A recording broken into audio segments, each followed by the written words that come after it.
Pronto.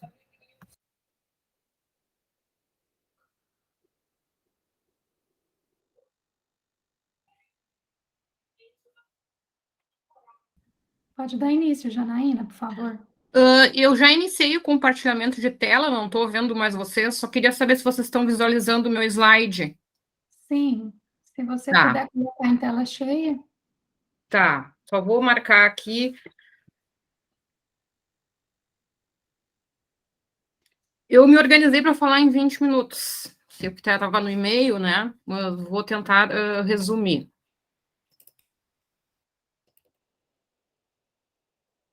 Eu não estou conseguindo botar em tela cheia. Então, eu gostaria de iniciar agradecendo, né, as professoras Luciana, Gínia e Renata por compartilharem conosco, né, esse momento, né, por proporcionarem esse momento de compartilhamento de saberes tão importante, né, na nossa vida acadêmica, de divulgação de pesquisa, o trabalho que a gente faz, né.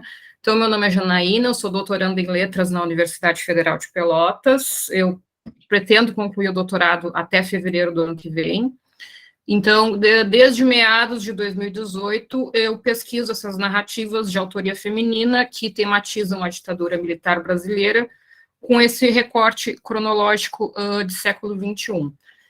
E dada a extensão, né, a grande quantidade de textos que eu fui conhecendo e descobrindo, né, desde que eu iniciei essa pesquisa, eu vou tentar focar, né, na versão final da minha tese, os textos que se inserem no campo das escritas de si, que são os testemunhos e as autoficções. Eu já apresentei algumas comunicações em eventos em que eu analiso em separado, né, algumas dessas obras, né, como vão acontecer, né, aqui nesse simpósio mesmo, nesse turno e nos outros, e essa é a primeira vez que eu me proponho a fazer uma fala sobre o conjunto desses textos, né, que é uma coisa difícil de fazer, né, em 15, 20 minutos, e eu tentei organizar minha fala da seguinte maneira, dividir em 3 momentos, né. Num primeiro momento, eu vou falar sobre as minhas impressões, né, que eu tenho sobre esse conjunto de obras. Depois eu quero falar tudo de maneira bastante breve, né, sobre a questão da autoria feminina sobre a ditadura militar e sobre a narração das experiências que as mulheres tiveram, né, durante a ditadura, que são coisas diferentes, mas que em parte dessas obras vão andar de mãos dadas, né, e depois, por fim, eu quero mostrar as obras que eu conheço, né, que se inserem dentro dessas delimitações que eu apresentei, que estão no título. Então, começando pelo título, né, Ditadura Militar na visão das autoras brasileiras do século XXI, um panorama. Por que ditadura militar e não ditadura militar brasileira, né?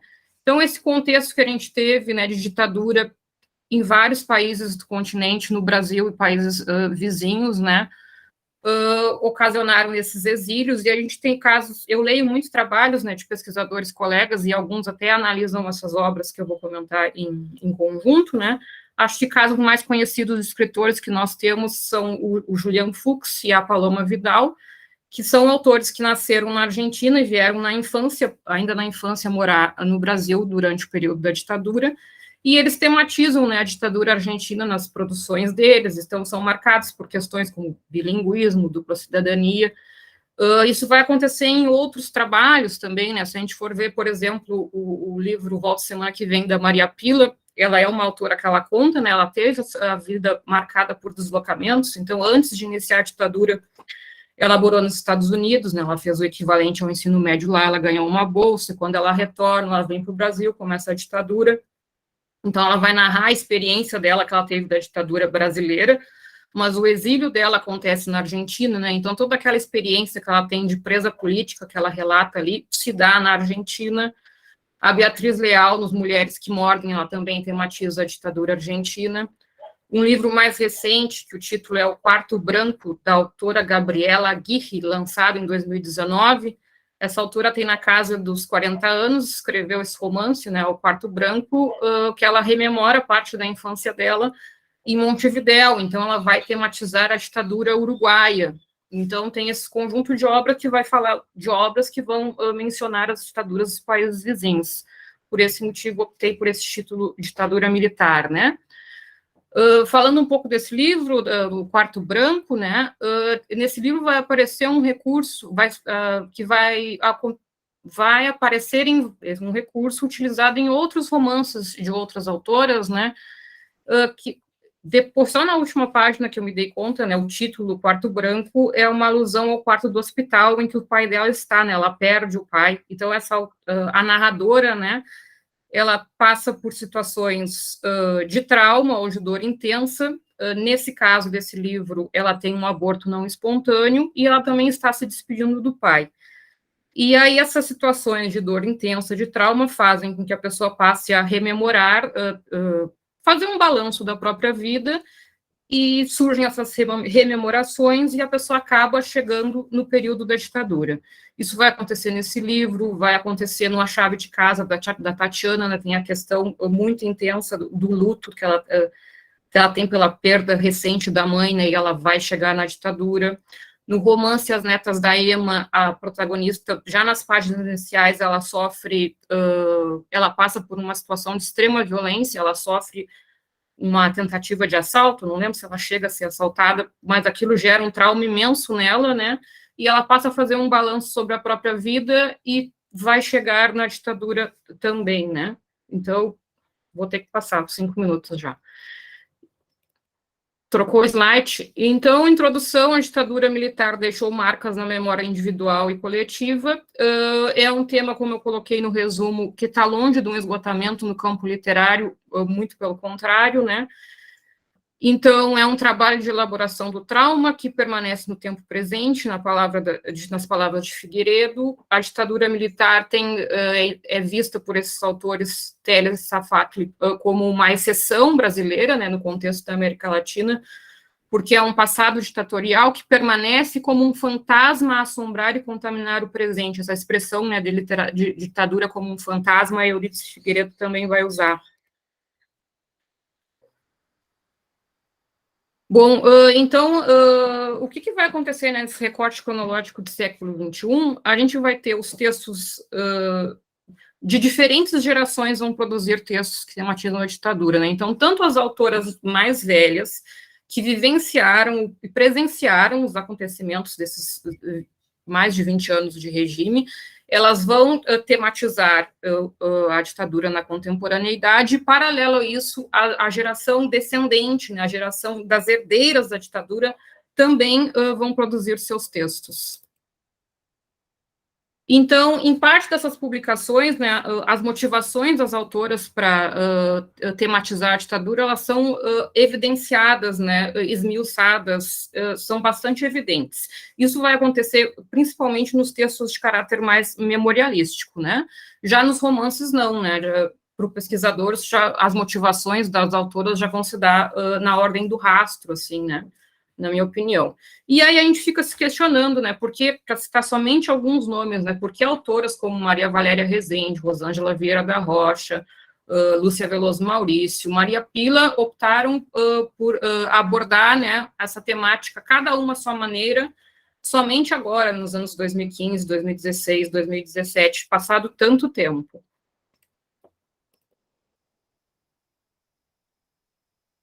Bom, aí eu destacaria duas coisas, né, que tem a questão do distanciamento temporal, né, que oportunizou com que essas pessoas refletissem, entendessem e até mesmo conseguissem externar suas experiências.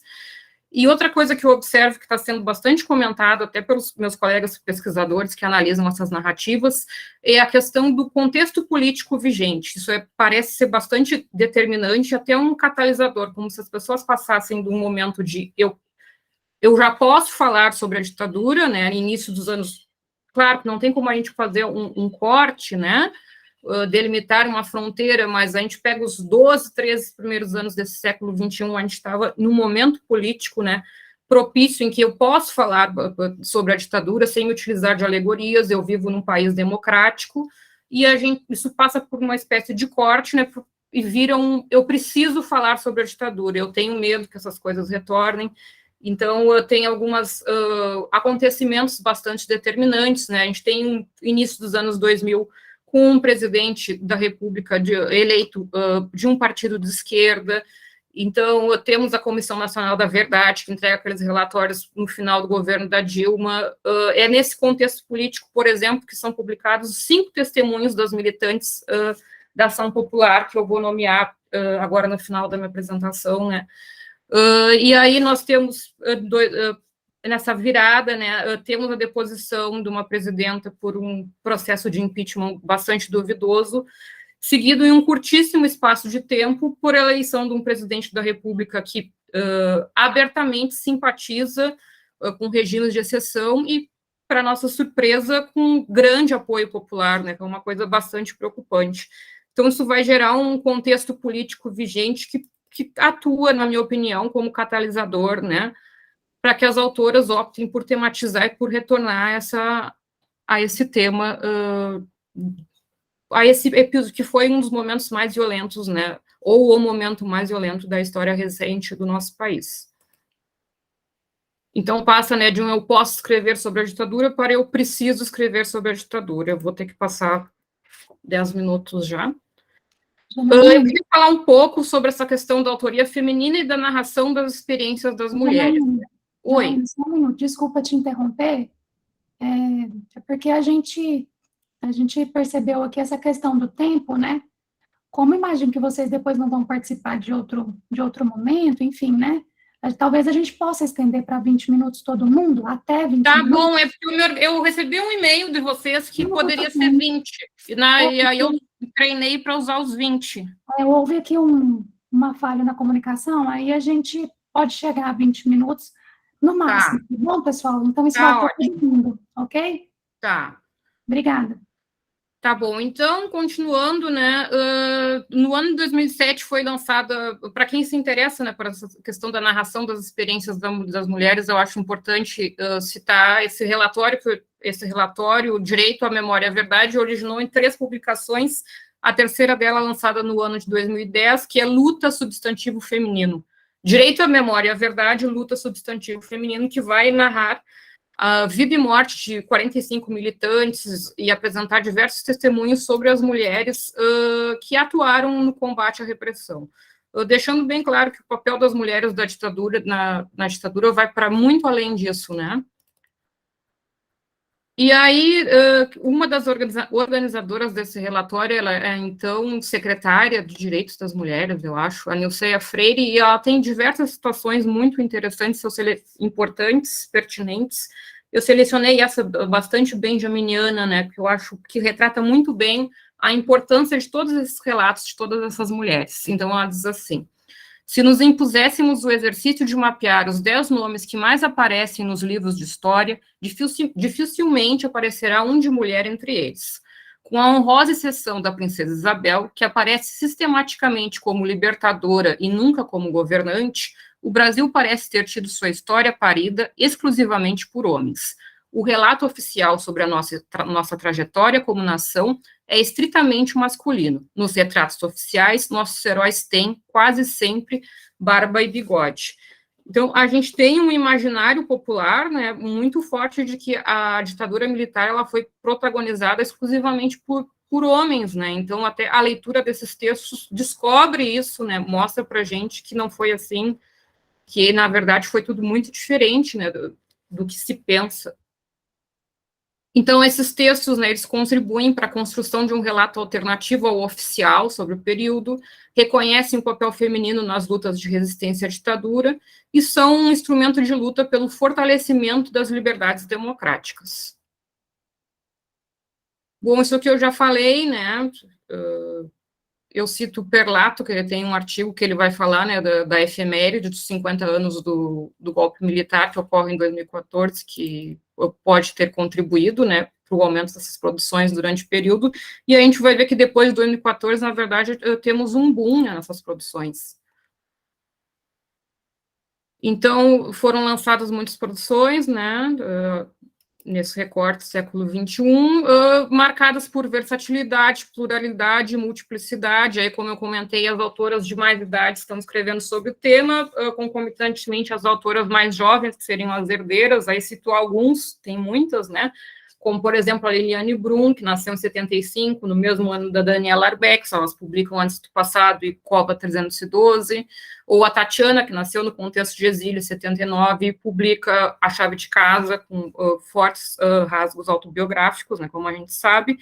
Então, são textos de grande versatilidade, cartas, testemunhos, romances históricos, autoficções. Bom, agora eu posso entrar nas obras que eu conheço, que eu quero mostrar, que vai dar tempo. Então, eu começo pelo testemunho da Derlei, No Corpo e na Alma, lançado em 2002. Um outro testemunho, Geração 60, Geração Esperança, da autora Maria Lúcia Rezende Garcia, lançado em 2003. Em 2004, nós temos dois textos, né, dois romances, O Fantasma de Luiz Buñuel, da Maria José Silveira, que ela vai retornar à temática no ano de 2018, com um livro de contos chamado 11 Contos e um Coringa. Todos os contos tematizam a ditadura militar. E o romance Não Falei, da Beatriz Brecher. Em 2005, o outro testemunho, da Loreta Valadares, Estilhaços em Tempos de Luta contra a Ditadura, e esse romance que eu já mencionei, né, no início, As Netas da Ema, da Eugênia Zerbini. Em 2007, o romance Solidão Calcinada, da Bárbara Lia. Em 2008, o romance A Chave de Casa, da Tatiana. Em 2009, mais um testemunho, da Catarina Meloni. Eu não consegui uma foto dessa autora, mas isso não é problema, né? O problema é quando a gente não consegue o livro delas. O título é 1968, O Tempo das Escolhas. Aí, em 2010, O Azul Corvo, da Adriana Lisboa, Nem Tudo é Silêncio, da Sônia Bichain. E esse livro aqui é um testemunho, é o único livro que eu não consegui. É da autora Solange Silvane Rodrigues Lima. Então, se vocês que pesquisam também, algumas de vocês, né, esses textos, se alguém souber como eu faço para conseguir esse livro, ou como eu faço para contactar essa autora, eu fico imensamente agradecida, porque é o único livro que eu não consegui. Em 2012 é lançado o Antes do Passado, da Liliane Brum, né? Então, se alguém quiser saber como é a realidade de um familiar de um desaparecido político da ditadura, leia o livro da Liliane Brum, né? Antes do Passado. E também O Mar Azul, da Paloma Vidal, que é uma das obras que tematizam também a guerrilha do Araguaia. Em 2013, o livro da jornalista Denise Assis, o romance Imaculada, que é baseado... Ela criou um roteiro de ficção baseado numa história real. Em 2014, Tempos Extremos, da Miriam Leitão, ela bolou um enredo que ela conseguiu unir a ditadura militar com o período da escravidão. É um dos únicos romances escritos em terceira pessoa de todo esse rol de textos. Aí, em 2015, Cacos de Sonhos. Eu não falei uma coisa das motivações dos autores, né, nesses textos memorialísticos, que são bastante evidentes. Isso acontece nesse livro, Cacos de Sonhos, que é de uma presa política, a Lúcia Veloso Maurício. Ela esteve presa dos 19 aos 22 anos de idade, e ela se comunicava através de cartas, e ela guardou parte dessas cartas e optou por publicar em formato de livro no ano de 2015. E esse livro ele tem um prólogo bastante importante, que ela vai falar muito sobre as motivações que ela teve para divulgar essas cartas, né? Ela divulga somente parte das cartas que ela escreveu. Ela virou professora e ela conta que ela percebeu que no dia dela de docente, os jovens não tinham noção do que tinha sido a ditadura, né? Então, ela sentiu essa necessidade, ela sentiu esse choque de gerações. Eu preciso contar para essa geração o que de fato aconteceu, então eu vou publicar as minhas cartas. Essas motivações também vão ser muito evidentes no livro da Daniela Arbex, o Cova 312, né?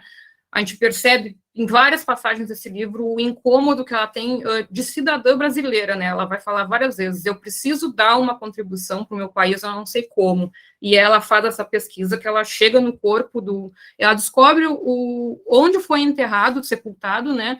Um preso político que foi assassinado na penitenciária de Linhares, em Minas Gerais, o estado dela, e eles sumiram, né, com o corpo dele na época, desapareceram com o corpo de dentro da penitenciária, e ela agora, né, mais recentemente, fez todo um processo de investigação, ela é jornalista, descobriu o paradeiro do corpo dele numa cova rasa de número 312, que dá título a esse livro. Temos, então, já está terminando, Palavras Cruzadas, que é um romance que também tematiza a guerrilha do Araguaia, da Guiomar de Gramont. um livro, Mulheres que Mordem, da Beatriz Leal. Vários desses livros já receberam prêmios literários, esse é um deles. Quando ela escreveu, em 2015, ela tinha 19 anos de idade, né, quando publicou. Já mencionei o Volto Semana que Vem, da Maria Pila. Estou terminando já. 2016, Rio Paris Rio, da Luciana Hidalgo. Essa autora vai dar uma palestra na Bralic, quinta-feira, a partir das 16h30, e é sobre esse livro.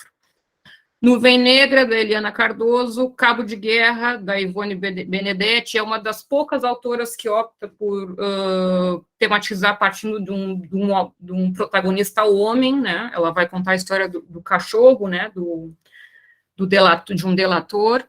Mencionei o livro de contos da Maria José Silveira. Aqui temos a Micheline, ela publica o primeiro volume de uma trilogia que ela chama Trilogia Infernal. É um box, todos os livros tematizam a ditadura, ela vai lançar um por ano, em 2016, 17, termina em 18. Esse é o primeiro, Aqui no Coração do Inferno. Outros Cantos, da Maria Valéria Rezende. A ideia da minha tese surgiu em 2018, quando eu li esse livro. E o livro Exílio, da Esther Cristelli. Aí tem outra coisa, né? Tem livros bastante acessíveis, lançados pela Rocco, Companhia das Letras Boitempo, fácil acesso para o pesquisador, e outros que são lançados por editoras independentes, e fica muito difícil, com acesso muito restrito. Esse é um dos casos, né? Eu fiquei sabendo da existência desse livro, lendo um caderno de resumos de um evento. 2017, O Indizível Sentido do Amor, da Rosângela. O segundo livro da Micheline, O Peso do Coração de um Homem. 2018, o último livro da Micheline, né, que fecha a trilogia infernal, O Amor, Esse Obstáculo. Outono, aqui todos os romances, tá, da Lúcia Garcês. O Segredo da Boneca Russa, da Selma Prata. E Sob os Pés, Meu Corpo Inteiro, da Márcia Tiburi. Estou terminando. 2019, O Corpo Interminável, da Cláudia Lage. Tem 3 comunicações nesse simpósio, né, sobre esse livro. O Quarto Branco, da Gabriela Guirre, que eu comentei. 2020, acho que também tem comunicação, né, sobre esse livro, No Fundo do Oceano, Os Animais Invisíveis. Meu Corpo Ainda Quente, da Anita Deck. Da Sheilis Manioto, Meu Corpo Ainda Quente. Da Laura Peixoto, Engole Esse Choro, também tem comunicação, acho que nesse simpósio. E Vanessa Molnar, A Importância dos Telhados, tem uma comunicação na Brali, que eu acho que é em outro simpósio, não é nesse. E o último, 2021, Depois de Tudo, tem uma vírgula, da Elizabeth Cardoso. E aqui eu coloquei alguns livros, né, que o tema principal não vai ser a ditadura, mas vão haver menções, que é o 40 Dias, da Maria Valéria Rezende, O Inventário das Coisas Ausentes, da Carola Saavedra, A Vida Invisível, de Euridice Guzmão, da Marta Batalha, e Um Beijo por Mês, da Vilma Reias, que é um livro de contos, né, em que tem um conto que ela tematiza a ditadura. Aqui as referências, né, são as mesmas que estão no resumo, eu só incluí esses textos que eu mencionei, né, sobre a questão da participação das mulheres. Tem um artigo da Ana Maria Collin, As Mulheres e a Ditadura Militar do Brasil. O Memórias das Mulheres do Exílio, da Albertina de Oliveira Costa. O que eu citei lá, Direito à Memória e à Verdade, Luta Substantivo Feminino, organizado pela Tatiana Merlino. Tudo isso disponível na internet, tá? E esse artigo que eu não citei hoje é da Dupla Cicatriz, a Ditadura Brasileira e a Vocalização Feminina na Memória Traumática, que saiu na Revista de Estudos de Literatura Brasileira Contemporânea, publicada em 2020. Uma curiosidade sobre os títulos, né, de todas essas obras: algumas palavras vão aparecer em 2 vezes, mas a palavra mais utilizada é a palavra corpo, né, ela aparece em 4 títulos de todas essas obras, e aí me remete tanto à questão da biopolítica, né, determinante nesses processos ditatoriais, remete a Agamben, a Mbembe, e também me fez... essa condição de feminina, né, que a gente tem do patriarcado, a questão do corpo é mais importante, né, ainda na condição das mulheres, e me remete aos estudos da Eurídice Figueiredo, que ela faz acho que é o último livro dela, Por uma Crítica Feminista. Ela já falava disso em artigos que ela publicou antes desse livro, mas ela, ao longo de todo o livro dela, ela vai evidenciar, né, que as mulheres, de todas as narrativas, né, eu acho que ela leu mais de 200 livros de autoria feminina, da literatura brasileira contemporânea, e ela vai afirmar, então, que a questão do corpo vai aparecer muito nesses textos, né, e tem relação aí com todos esses livros que tematizam a ditadura. Eu passei um pouquinho, desculpa, muito obrigada pela oportunidade de compartilhar um pouco o meu trabalho com vocês. Nós que agradecemos, Janaína, a apresentação do seu trabalho. Então, nós vamos fazer da seguinte maneira, né? Nós vamos, então, proceder à apresentação de todos os trabalhos, aí, ao final, nós fazemos o debate, certinho? Sim. Então, agora nós passamos a palavra à Cristiane. Obrigada, bom dia de novo. Eu não vou compartilhar slides, não quero correr riscos, porque a internet aqui está instável, enfim. Como consta no resumo, o meu título é Tempo Passado, Marcas Presentes, notas sobre a ditadura, violência de gênero e suas cicatrizes em alguns romances brasileiros do século XXI. Eu sou Cristiane, pós-doutoranda da URGS, e também sou professora visitante no Instituto Federal do Campus Canoas. Bom, inicialmente eu saúdo, né, mais uma vez todas e todos que estão presentes nesta mesa. Eu agradeço às professoras Gínia, Luciana e Renata pelo aceite da minha proposta. E nesta comunicação, conforme eu destaquei no resumo, eu busco discutir alguns romances brasileiros publicados em décadas recentes, em um recorte que privilegia narrativas de autoria feminina, que dão voz a mulheres maduras ou velhas, mulheres essas que são o foco das minhas pesquisas de pós-doutorado na URGS, em um projeto que examina a presença das mulheres velhas na literatura brasileira do século XXI. Hoje, especialmente, eu tomo como corpus os romances Tempos Extremos, da Miriam Leitão, publicado em 2014, Sob os Pés, Meu Corpo Inteiro, da Marcia Tiburi, de 2018, A Importância dos Telhados, de Vanessa Molnar, que é de 2020, e Depois de Tudo Tem uma Vírgula, da Elizabeth Cardoso, publicado em 2021. Em todos esses romances, nós encontramos mulheres que estão em idade próxima ou um pouco além dos 60 anos, que vivenciaram na juventude os chamados anos de chumbo e, sobretudo, que foram brutalmente atingidas nesse período pela violência do Estado. Atrocidades, perdas e traumas marcam a história de cada uma das personagens e, à medida que vão se revelando nos romances, jogam luz sobre acontecimentos nefandos da história nacional, que infelizmente não se resumem a meros relatos ficcionais. A seu modo, a literatura pode atenuar a amnésia que a lei de anistia ajudou a promover, fato que por si só atesta a sua importância, especialmente em tempos de negacionismo como o que estamos vivenciando.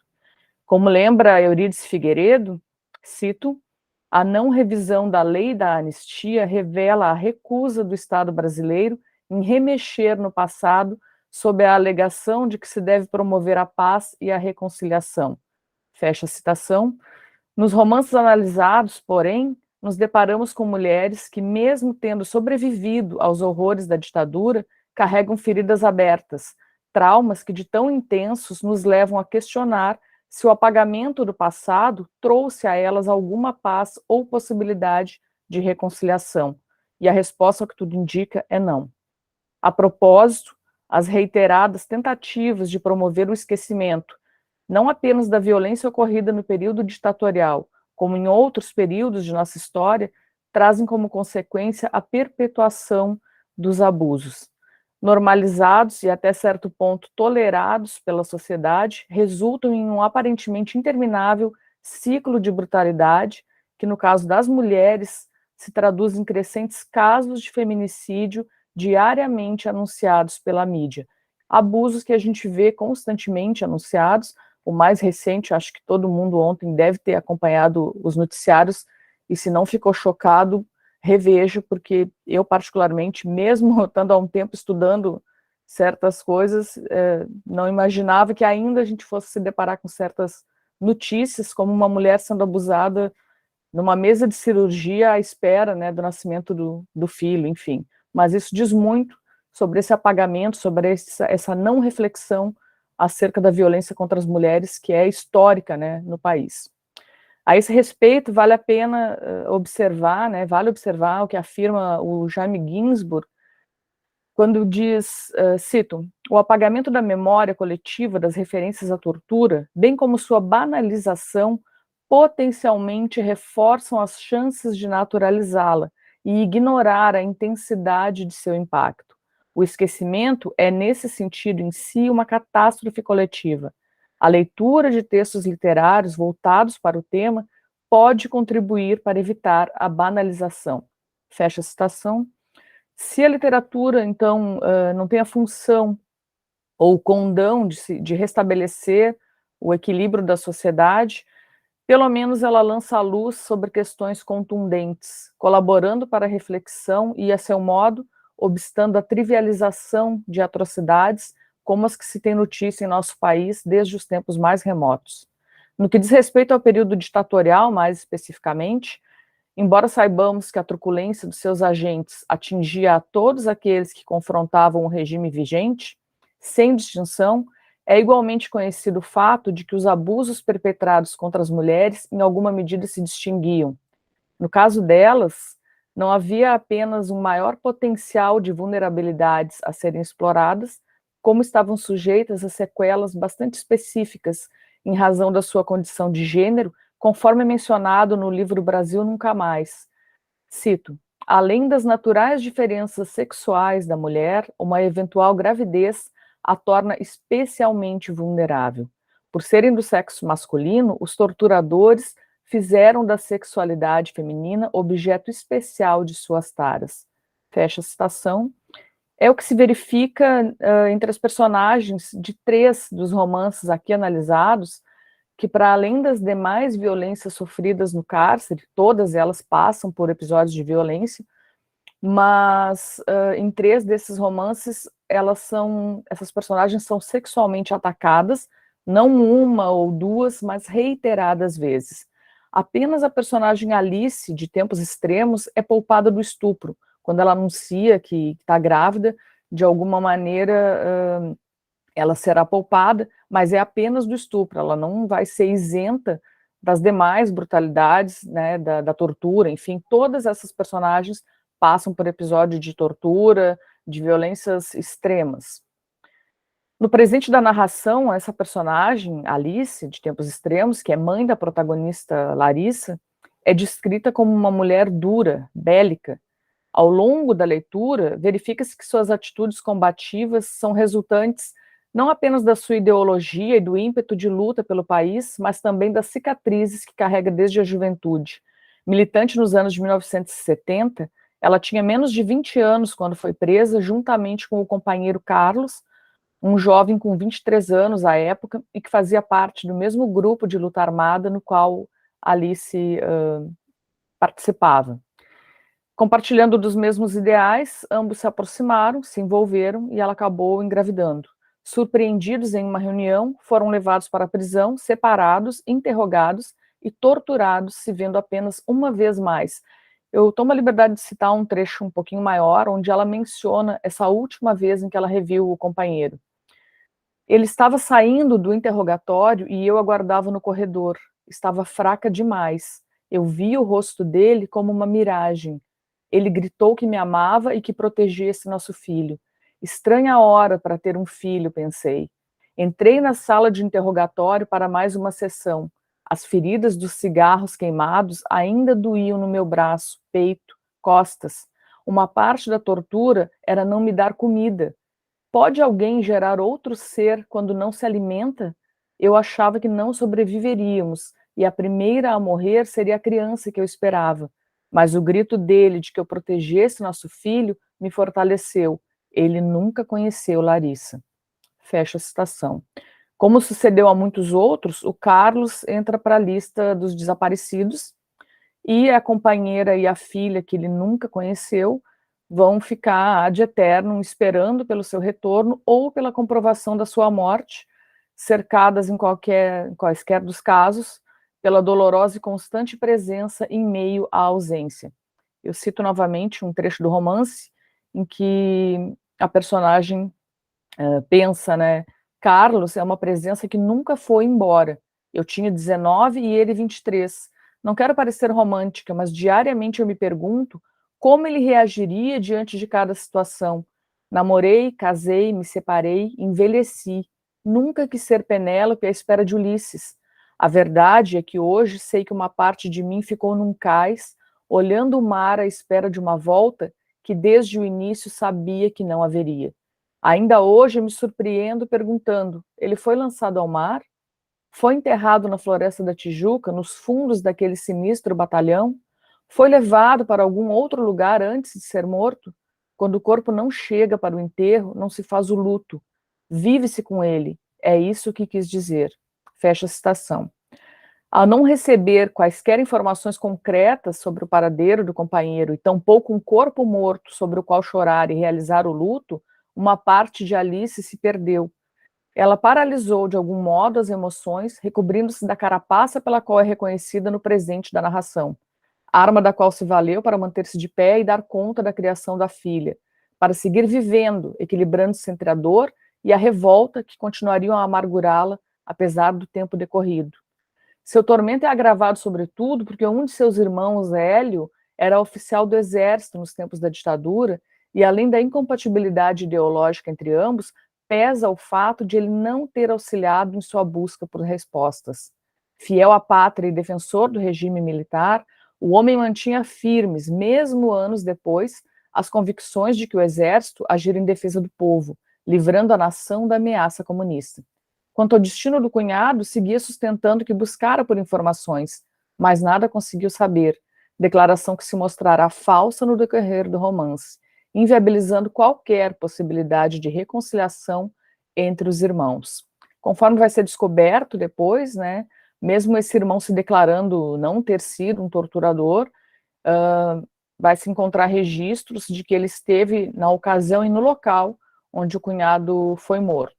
E mesmo assim ele continua alegando inocência e defendendo a validade das ações do Estado.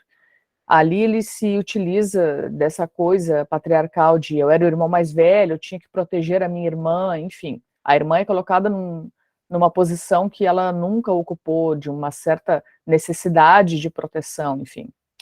A reação defensiva, né, desse irmão, de envolvimento na tortura e na morte do Carlos, são uma débil tentativa de aliviar a própria consciência, de amenizar o fato de ter ocultado durante décadas o que ocorreu, enquanto acompanhava a angústia da irmã e da sobrinha, impedidas de elaborar seu luto. Nesse sentido, Jean-Marie Ganeban afirma: os mortos não sepultados como que atormentam os vivos, de maneira dolorosa seus herdeiros e descendentes, mas também, sem dúvida, seus algozes passados, que mesmo quando afirmam não se arrepender, reagem com tamanha violência e rapidez quando se alude ao passado. No caso da personagem da Alice, ela mesmo, passado muito tempo, segue sendo torturada psicologicamente, enfim, à medida que não tem nenhuma notícia, né, que não pode elaborar o seu luto. Como eu falei, todas essas personagens passam por tortura, isso a gente também vai encontrar em Sob os Pés Meu Corpo Inteiro, da Márcia Tiburi. Ali também a gente tem uma personagem chamada Alice. Ela é protagonista e narradora, e ao tempo da narração é conhecida como Lúcia, que é um nome adotado na clandestinidade, a que foi forçada, e que seguiu utilizando desde então. Quando se inicia o romance, ela está encaminhando para um cemitério, em busca de um túmulo, em cuja lápide aparece o seu nome, Alice de Souza. Então a gente descobre que o nome dela é Alice, nascida em 1953 e falecida em 1972. Ali essa personagem vai se deparar com Bettina, uma moça que está tentando descobrir a história da própria mãe, e esse contato vai acionar a sua memória, trazendo à tona acontecimentos deste passado, né, em meio à ditadura. E ao longo dessas revelações, entre outras, nós vamos descobrir que os restos mortais depositados no túmulo com o seu nome, na verdade são de Adriana, sua irmã, torturada e morta por agentes da repressão ao tempo do regime militar. Ambas, né, tanto ela quanto a irmã, foram vítimas de infiltrados. A figura do infiltrado, então, aparece nesse e em outros romances, embora seja melhor trabalhado, como a colega disse antes, no romance Cabo de Guerra, né, mas aqui também aparece. Elas foram vítimas, então, desses infiltrados, foram presas, tanto ela quanto a irmã, e a Alice não tinha qualquer envolvimento político à época, ao contrário da Adriana, que era diretamente envolvida com a militância, mas isso não impediu que também a Alice fosse levada e brutalmente atingida enquanto repetia o próprio nome, até não mais aguentar e declarar que se chamava Adriana, esta sim o verdadeiro alvo dos algozes. A perda da identidade seria apenas uma dentre as muitas perdas que Alice iria experimentar no cárcere. Em meio a incontáveis episódios de tortura, ela perderia os dentes, a saúde, a noção de tempo e de espaço. Estuprada inúmeras vezes enquanto a mantinham presa, acabou engravidando. Adoecida e muito magra, demorou a perceber a presença de outra vida dentro de si, e mesmo após a confirmação de seu estado, os episódios de tortura prosseguiam. Cito um trecho do livro: por meses, até o fim, fui destruída no pouco que eu era por homens sem dignidade nenhuma, que faziam do próprio corpo uma arma de praticar violência. Entre mim e eles, eu não podia imaginar que existisse algo como uma criança. Uma criança não fazia sentido nenhum. Fecha a citação. Como a dor se tornou habitual em seus dias, ela só descobriu que entraria em trabalho de parto quando informada por uma enfermeira. A mesma enfermeira, talvez, que lhe disse que ela iria para o limbo, cito, antes do inferno, por ter delatado seus companheiros comunistas. Fecha a citação. Foi uma enfermeira também que contou de modo muito objetivo que a criança havia sido afogada para o bem de todos, de acordo com o romance. Fragilizada e desorientada, nada daquilo fazia sentido para a personagem. Cito um trecho do livro. Eu não entendia o que ela dizia. Eram coisas complicadas demais naquele momento. Eu havia me tornado um pedaço objeto de carne há muito tempo. Não conseguia pensar em nada. Não conhecia nenhum comunista. Não vi uma criança nascer, não vi uma criança depois de nascer, e não pude me ver naquele momento como mãe de ninguém. Fecha a citação. Ao deixar a prisão, ela é convencida por Manuel, um colega de curso da irmã, de que era vista por todos como uma delatora e, portanto, né, era uma persona não grata e que não tinha outra alternativa a não ser ir embora. Ele fornece para ela passagem, algum dinheiro, umas roupas, e ela parte, então, para o exílio. Depois de 2 anos em Portugal, esse homem, o Manuel, reaparece e convida a Alice, então Lúcia, né, para partir com ele para os Estados Unidos. Sem que ela soubesse, não se tratava de uma proposta sequer de amizade, e tampouco amorosa. O Manuel, como só muito mais tarde ela virá a saber, é um dos infiltrados que concorreu para que ela e a irmã fossem levadas à prisão. Seu encarceramento e tortura, pois, assumiam outra configuração, mas não cessavam de todo. Por muitos anos, ela experimentaria uma espécie de morte em vida, vivendo em função de Manuel, um homem perturbado e misógino, que a mantinha por perto mais como uma serva do que propriamente sua mulher. Somente após a morte dele, pouco tempo depois de retornarem ao Brasil, Alice, né, conhecida como Lúcia, começará a experimentar finalmente a liberdade e aos poucos tomar ciência dos fatos. Até então ela tem vários episódios da própria biografia dela que ela desconhece, então ela vai começar a tomar conhecimento. Também o romance A Importância dos Telhados, de Vanessa Molnar, é protagonizado por uma sexagenária vitimada pelo regime militar. Helena, que ao longo do romance é apresentada como Ellie, é uma professora aposentada, diagnosticada com câncer, e que, ao ser comunicada do falecimento da colega de trabalho e amiga de juventude Ana, passa a recordar passagens sombrias da história de ambas. Passagens estas que ela, por necessidade de sobrevivência, enfim, até então não havia retomado, ela fez questão de esquecer, se esforçou para esquecer, mas que começam a aparecer. Aqui também entra em jogo aquilo que a colega mencionou antes, surge para ela sente uma necessidade de contar o que ela passou antes que ela morra, enfim, porque ela acha que é necessário nesse momento, né, o livro é bem atual, ele se passa, né, a narração se passa na atualidade, enfim, e aí com as notícias, né, com o crescimento dos discursos negacionistas, enfim, ela sente que ela tem esse propósito de deixar registrada essa história, ela começa a escrever, enfim, a narrar essa história, para que não se esqueça e para que não se repita. Como ocorre no romance de Marcia Tiburi, a delação de um infiltrado foi responsável pelo início da sua tragédia. Nenhuma delas, tanto ela quanto a amiga, né, nenhuma tinha envolvimento direto com organizações que atuavam contra a ditadura. Elas se limitavam a realizar algumas leituras marxistas junto a outros estudantes. A denúncia do delator, do cachorro, porém, terá o peso de uma condenação. Levadas para o DEOPS, elas sofrem toda espécie de sevícia e brutalidade. No caso de Ellie, tal como na narrativa de Tiburi, as violações sofridas resultam em uma gravidez. Só que aqui, diferentemente da personagem Alice, a Ellie, ela tem a oportunidade de conhecer, de ficar com esse filho, de criar esse filho, o que inicialmente parece para ela impensável, mas depois ela acaba se apegando, né, criando um vínculo com essa criança, mas esse vínculo só se torna possível recorrendo ao apagamento. Eu cito um trecho do romance em que ela menciona: eu simplesmente, por uma questão de sobrevivência, apaguei a imagem do pai dele de dentro da minha memória e amputei, metaforicamente, metade do seu DNA, como se essa metade tivesse sido preenchida através de manipulação científica. Eu poderia dizer que ele é adotado, porque nasceu antes do meu casamento, mas seria mentira.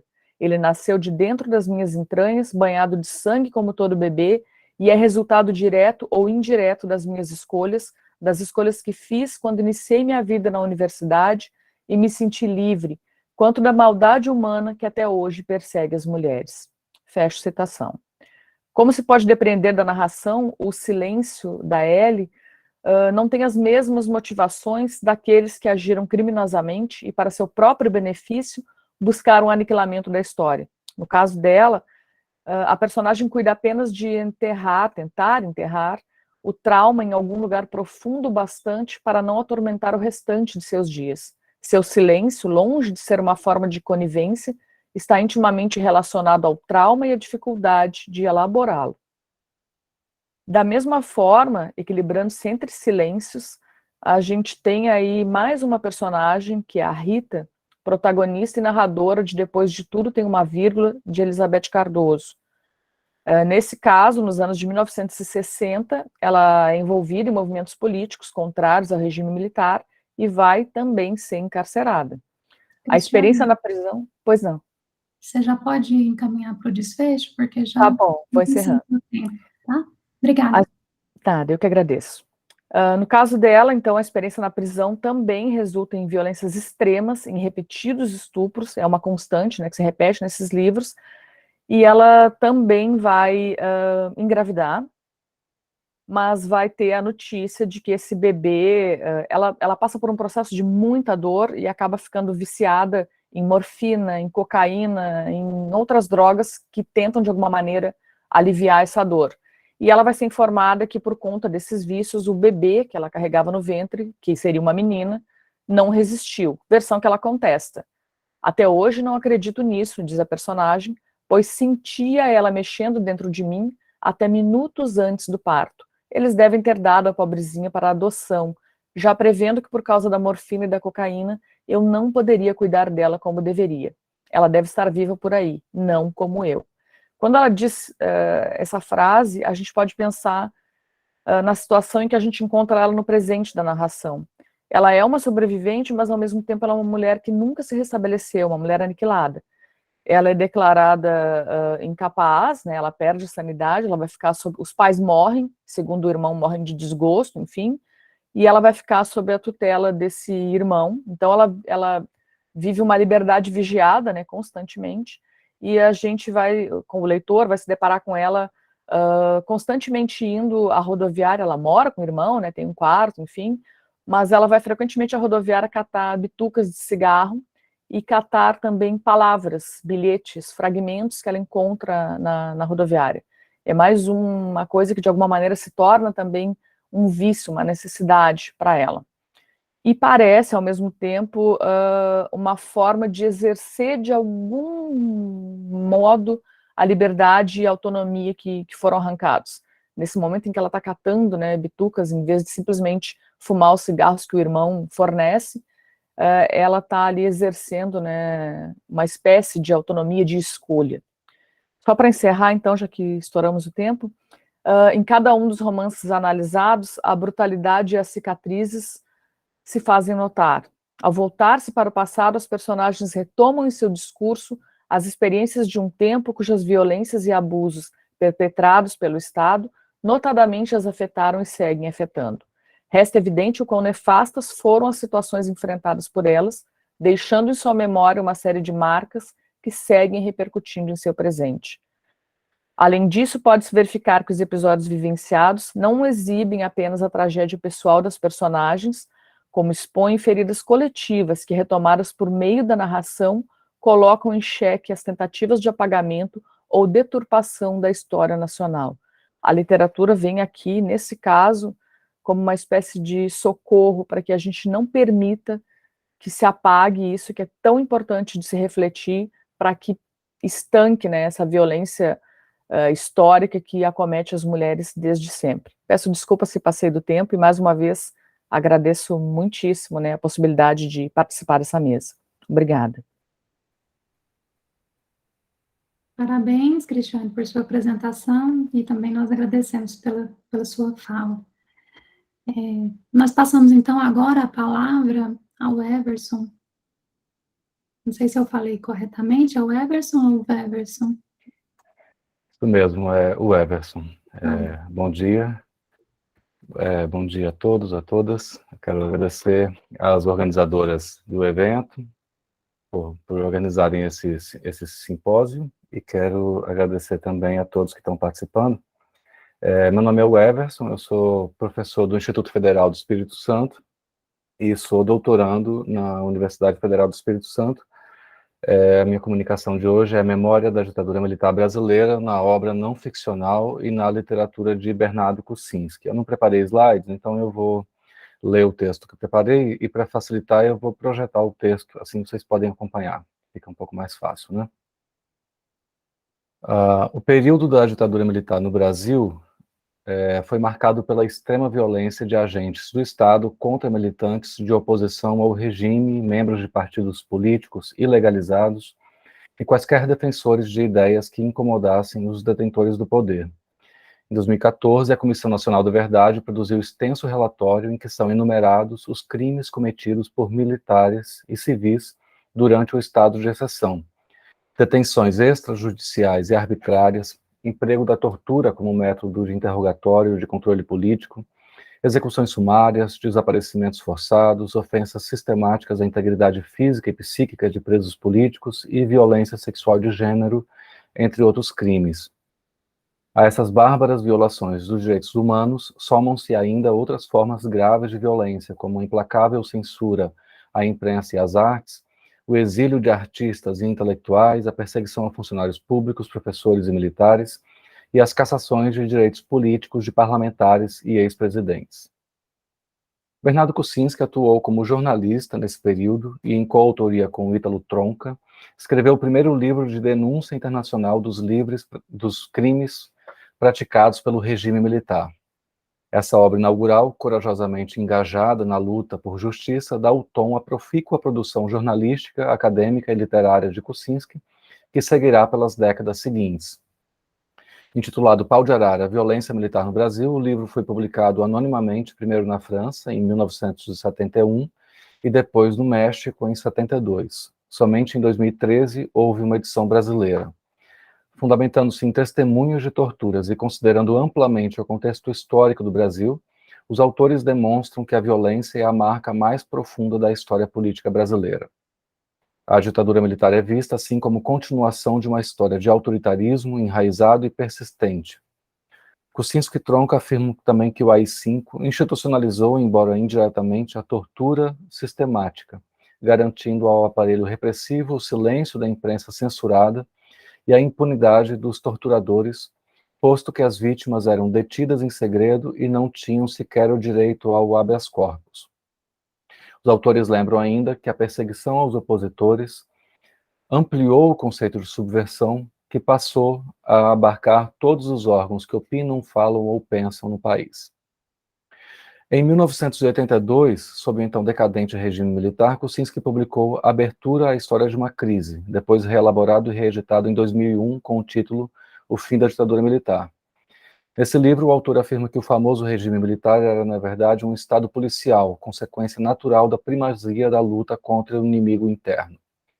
O livro expõe o desastre econômico posterior ao suposto milagre brasileiro, que resultou em amplo endividamento externo, hiperinflação descontrolada e aumento exponencial da desigualdade social, o que acarretou grande sofrimento, especialmente entre a população mais pobre e vulnerável. Também chamou a atenção os relatos das crises internas no meio militar e das tentativas de reformas políticas e econômicas de uma ditadura já desesperada, embora sempre violenta e autoritária. O autor critica duramente o projeto de anistia decretado em 79. Era uma anistia pela metade, pensada para atender aos propósitos do próprio governo, baseada num acordo não escrito entre as diversas facções do estabelecimento militar, de que a abertura não levará à investigação do passado, de que o aparelho de repressão não será investigado e julgado, de que o passado não será exumado.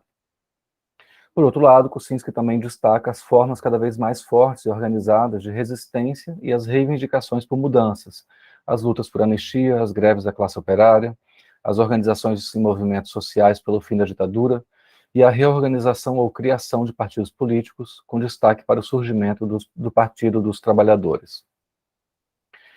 O fim da ditadura não significou o fim da dominação. A aliança entre governos autoritários e elites econômicas nacionais e estrangeiras é tematizada por Kuczynski em A Ditadura da Dívida, escrito em coautoria com Sue Bramford e publicado em 1987. Os autores analisam a trágica crise da dívida externa que explodiu no início da década de 80, considerando o contexto político-econômico da América Latina e os modos de funcionamento do capitalismo global. Com abundância de dados estatísticos, retrospectivas históricas e análises econômicas, são revelados os mecanismos que forçavam os países latino-americanos a continuarem os pagamentos de juros exorbitantes e imprevisíveis, assim como os custos sociais da transferência de renda para os bancos credores. Para Kuczynski e Bramford, o serviço da dívida claramente monopolizou os recursos que poderiam ter sido usados para atender aos mais urgentes problemas sociais, e transformou um modelo de desenvolvimento socialmente injusto numa sociedade intolerável. Ao final do livro, Kuczynski e Bramford defendem que os povos latino-americanos têm a obrigação moral de repudiar a dívida, que foi contraída, em sua maior parte, por ditaduras, que não tinham, portanto, legitimidade para assumir compromissos em nome dos povos que diziam representar, mas que, na verdade, oprimiam. Dessa maneira, Kuczynski e Bramford denunciam firmemente os modos opressivos de funcionamento do capitalismo global, baseados em alianças entre os poderosos grupos econômicos internacionais e os autoritários representantes das elites locais. Em 1991, Kuczynski publicou Jornalistas e Revolucionários nos Tempos da Imprensa Alternativa, estudo em que elabora um detalhado panorama dos jornais e revistas alternativos publicados mais ou menos entre 64 e 80. Vale lembrar que o próprio Kuczynski teve que se autoexilar periodicamente na Europa depois da publicação de Pau de Arara. No retorno, ainda em meados da década de 70, atuou corajosamente como jornalista em importantes periódicos alternativos. Assim, esse livro alia a pesquisa acadêmica ao próprio testemunho do escritor para expor a forte censura dos agentes da ditadura contra publicações cuja linha editorial não compactuava com o regime.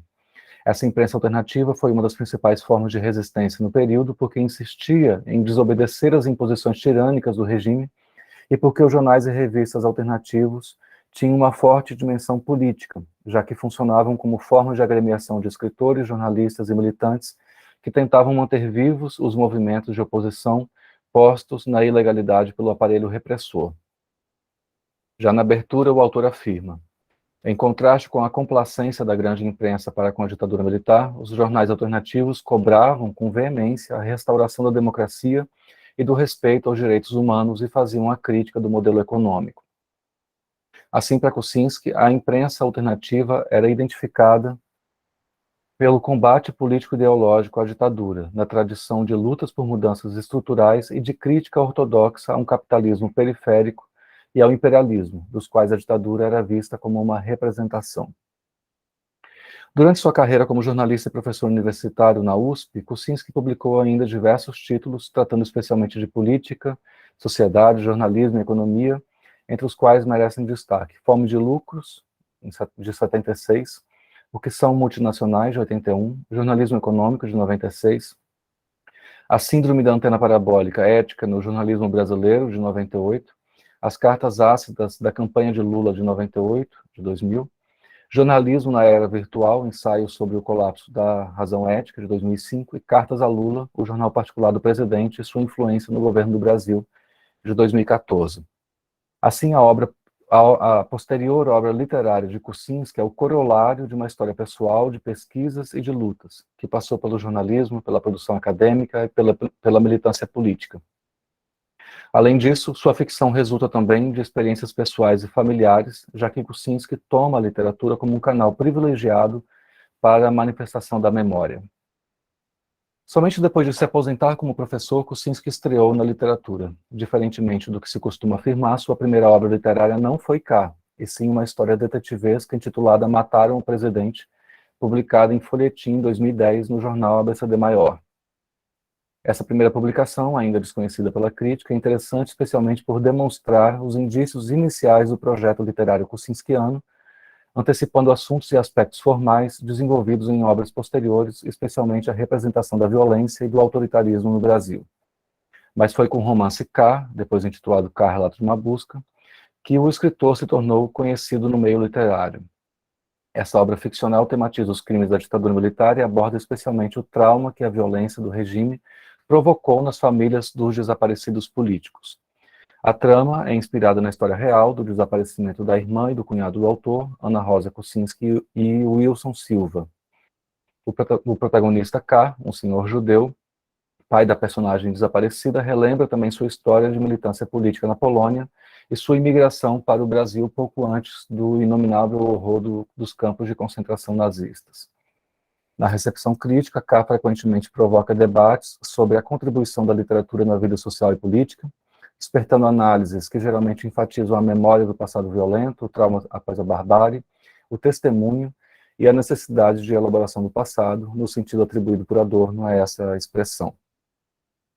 A seguir, Kuczynski publicou vários outros romances e volumes de contos. O conjunto dessa obra literária é atravessado pela tematização da persistência da violência e do autoritarismo na sociedade brasileira. Nesses livros, o escritor também narra os desaparecimentos de pessoas, a tortura, os assassinatos, a censura e o ambiente de medo coletivo durante os anos da ditadura militar, assim como os efeitos nefastos desse período na sociedade contemporânea supostamente democrática. Assim, os contos do volume Você Vai Voltar para Mim, de 2014, giram em torno da discussão sobre a barbárie perpetrada pelo Estado de exceção, liderado pelos militares. Os temas da violência e do autoritarismo são mencionados pelo autor também em obras que não tomam a ditadura como problema central, como ocorre no romance policial Alice, Não Mais Que de Repente, de 2014, em que se entrelaçam o avanço científico e a sofisticação da violência. O tema do trauma do Holocausto, que vitimou severamente a família do escritor, é predominante no Infanto-Juvenil Imigrantes e Mascates, de 2016. A novela Os Visitantes, de 2016, por sua vez, põe em cena as contradições, as lacunas e as dificuldades na elaboração da memória do passado traumático por parte das vítimas, de seus familiares e de toda a sociedade brasileira. O romance Pretérito Imperfeito, de 2017, embora superficialmente distinto dos demais, evidencia uma preocupação recorrente do escritor, a relação entre o exercício da paternidade e o autoritarismo. Na história narrada, um pai, o narrador, busca compreender sua complexa relação com um filho viciado em drogas. A distopia Nova Ordem, de 2019, expõe ações de um regime fascista e genocida que, em muitos pontos, reflete as tendências políticas de extrema-direita que chegaram ao poder com as eleições de 2018 no Brasil. Já o romance Júlia, Nos Campos Conflagrados do Senhor, de 2020, continua a discussão sobre os crimes praticados pelas ditaduras que tomaram não só o Brasil, mas quase todo o continente latino-americano, com atenção especial à atuação da Igreja Católica no período e aos sequestros de crianças filhas de militantes de oposição. O último livro do autor, até agora, intitulado A Cicatriz e Outras Histórias, de 2021, É um volume com mais de 100 contos que retomam o tema da ditadura, mas tratam também de vários outros assuntos, como histórias do cotidiano brasileiro e repercussões do Holocausto entre os judeus refugiados no Brasil. Bom, esse levantamento das obras do autor não foi proposto aqui apenas por vontade de catalogação ou erudição. Em vez disso, a enumeração das obras sustenta uma hipótese que procuro desenvolver em minha tese de doutorado. A literatura kuczynskiana não representa a ditadura como um evento excepcional e irrepetível, e sim como uma importante manifestação da barbárie continuada no mundo moderno e como paradigma da estrutura social opressiva e excludente que persiste no Brasil. Essa abordagem se justifica porque, em primeiro lugar, os temas da violência e do autoritarismo perpassam o conjunto da ficção do autor, de forma que a análise das obras literárias mais conhecidas pode ser enriquecida e ampliada pela consideração dos textos ficcionais menos lidos ou até ignorados por parte dos críticos. Assim, textos como Matar um Presidente, Alice e Imigrantes e Mascates oferecem chaves interpretativas importantes que abrem novas possibilidades para a leitura de obras como Cá, Você Vai Voltar para Mim e A Nova Ordem. Além disso, essas obras menos estudadas têm valor literário próprio e expõem diferentes faces da ficção de Kosinski, que não se limita à denúncia da ditadura militar. Ao contrário, o escritor explora uma ampla variedade de temas, técnicas narrativas e gêneros textuais, ao representar outras formas de violência e autoritarismo. Também a obra não ficcional de Kosinski merece ser levada em conta, né, em pesquisas no campo literário. Ela oferece pertinente suporte teórico-crítico e historiográfico para a análise da ficção posterior, ou seja, a leitura das obras não literárias anteriores do autor pode oferecer valioso instrumento para a compreensão de sua literatura. Nesse sentido, é possível observar uma continuidade entre a produção acadêmica de Kosinski e sua escrita literária. A visão do conjunto das obras demonstra uma retomada de problemas similares e complementares, embora com linguagem e abordagem diferentes. É ainda possível notar nesse conjunto que o progressivo aperfeiçoamento do estilo narrativo do autor não afasta certas preocupações e características peculiares de sua escrita. Obras ficcionais como as de Kosinski são imprescindíveis por promoverem a memória de um passado violento e autoritário que não pode ser deixado no esquecimento. Ao fazer isso, colaboram no debate sobre a conjuntura social, política e cultural do Brasil contemporâneo.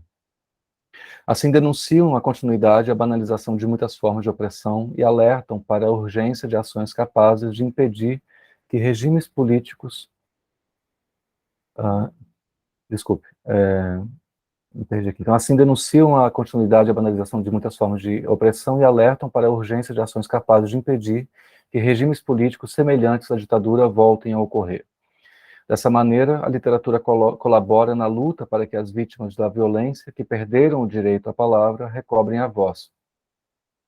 Como testemunha privilegiada da história, a literatura e, por consequência, a teoria e a crítica literárias revelam um ponto de vista único sobre as relações humanas. Os estudos literários assumem, assim, uma posição importante na preservação da memória do terror, na denúncia das formas contemporâneas de violência e na resistência contra o pensamento autoritário e fascista sempre à espreita e hoje, infelizmente, em ação no Brasil. Aqui estão as minhas referências. Na verdade, eu privilegiei para a comunicação as obras do Kosinski, né, as obras não literárias e as obras literárias. Cortei aqui da comunicação o desenvolvimento teórico, que eu estou tentando enfatizar na tese. Caso alguém tenha interesse, a gente continua a conversa depois, no momento do debate. Eu agradeço mais uma vez às organizadoras aqui do nosso evento e agradeço a todos pela atenção. Muito obrigada, Everson. Parabéns pela sua apresentação também. E agora nós passamos a palavra à Flávia. Bom dia, pessoal. Todos me escutam bem? Eu vou Sim. compartilhar aqui a tela. Vai aqui do lado.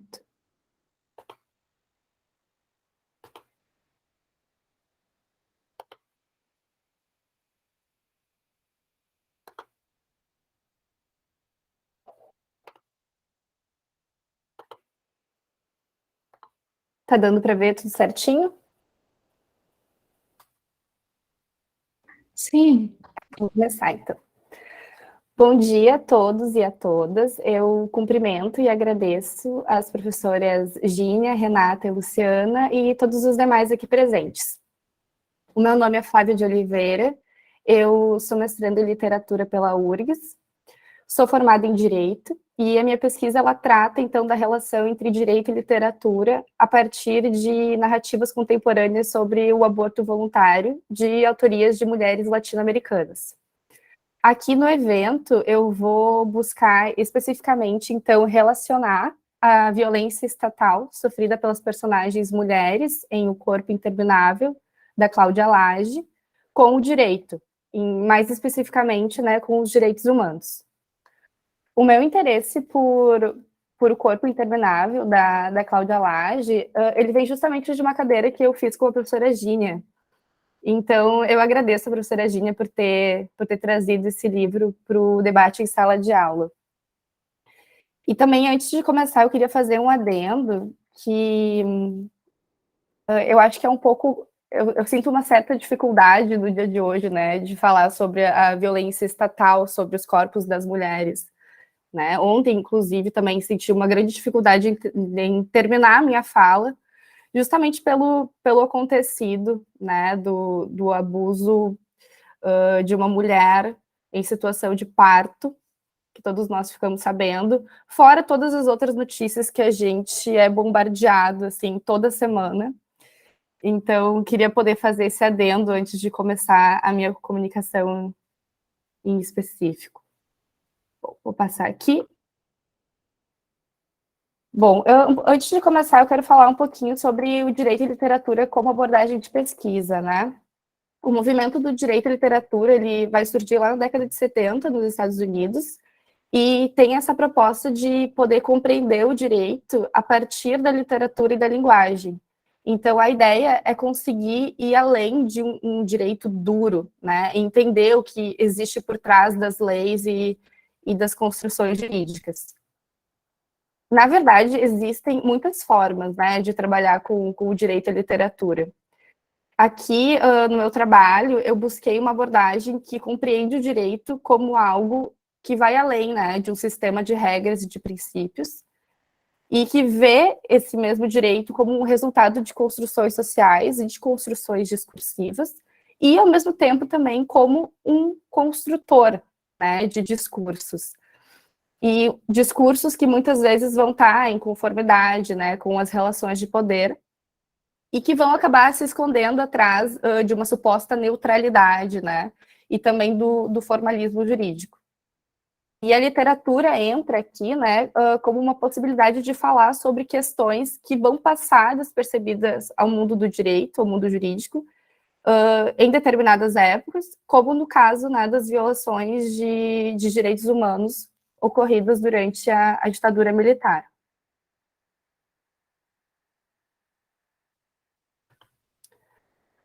Bom, em Um Corpo Interminável, a gente tem, então, a história do Daniel, né, que busca descobrir a história da sua mãe, que foi uma guerrilheira desaparecida durante a ditadura. E nesse processo de tentativa de descobrir o que aconteceu com a sua mãe, ele vai conhecer a Melina, né, e eles constroem uma relação que vai estar intermediada, vai estar bastante imbricada com a questão da dor. Porque a Melina também, posteriormente, vai descobrir que o pai dela era fotógrafo de pessoas torturadas e mortas pelo regime. Então, são personagens que vivem as marcas, né, da ditadura, o que suscita muito a questão da memória que eles tentam construir a partir desse passado, né. São, então, acontecimentos do passado que geram efeitos muito fortes no presente. E aqui se verifica um pouco a questão da transmissão do trauma, né, entre as gerações, bastante no sentido do que fala a Hirsch quando ela desenvolve o conceito, né, da pós-memória. Então, o Daniel, ele tem essa elaboração da dor através da escrita, e a Melina, por sua vez, tenta construir uma memória a partir da fotografia. É um livro bastante fragmentado, ele não é linear, né? Existem histórias tanto de mulheres que não são nomeadas, como de mulheres nomeadas, e essas histórias, elas não são necessariamente ligadas por um fio condutor, né? o que interliga todas as histórias é que elas dizem respeito ao período ditatorial e às situações de violência. E o que interessa ao trabalho em específico, então, são as histórias de mulheres que foram violentadas, torturadas e mortas pelos agentes de Estado.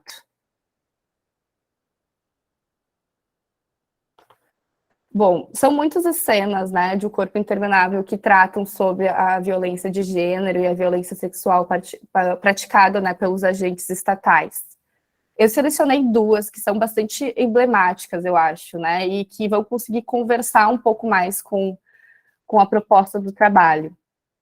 Essa primeira cena traz a cena da mulher grávida, presa e torturada, e que é submetida a um parto sem anestesia. Eu não vou ler todo o trecho, a descrição ela é muito forte, e também eu acho que não daria tempo de ler tudo, e já vou então trazer quais foram os meus apontamentos a partir desse trecho.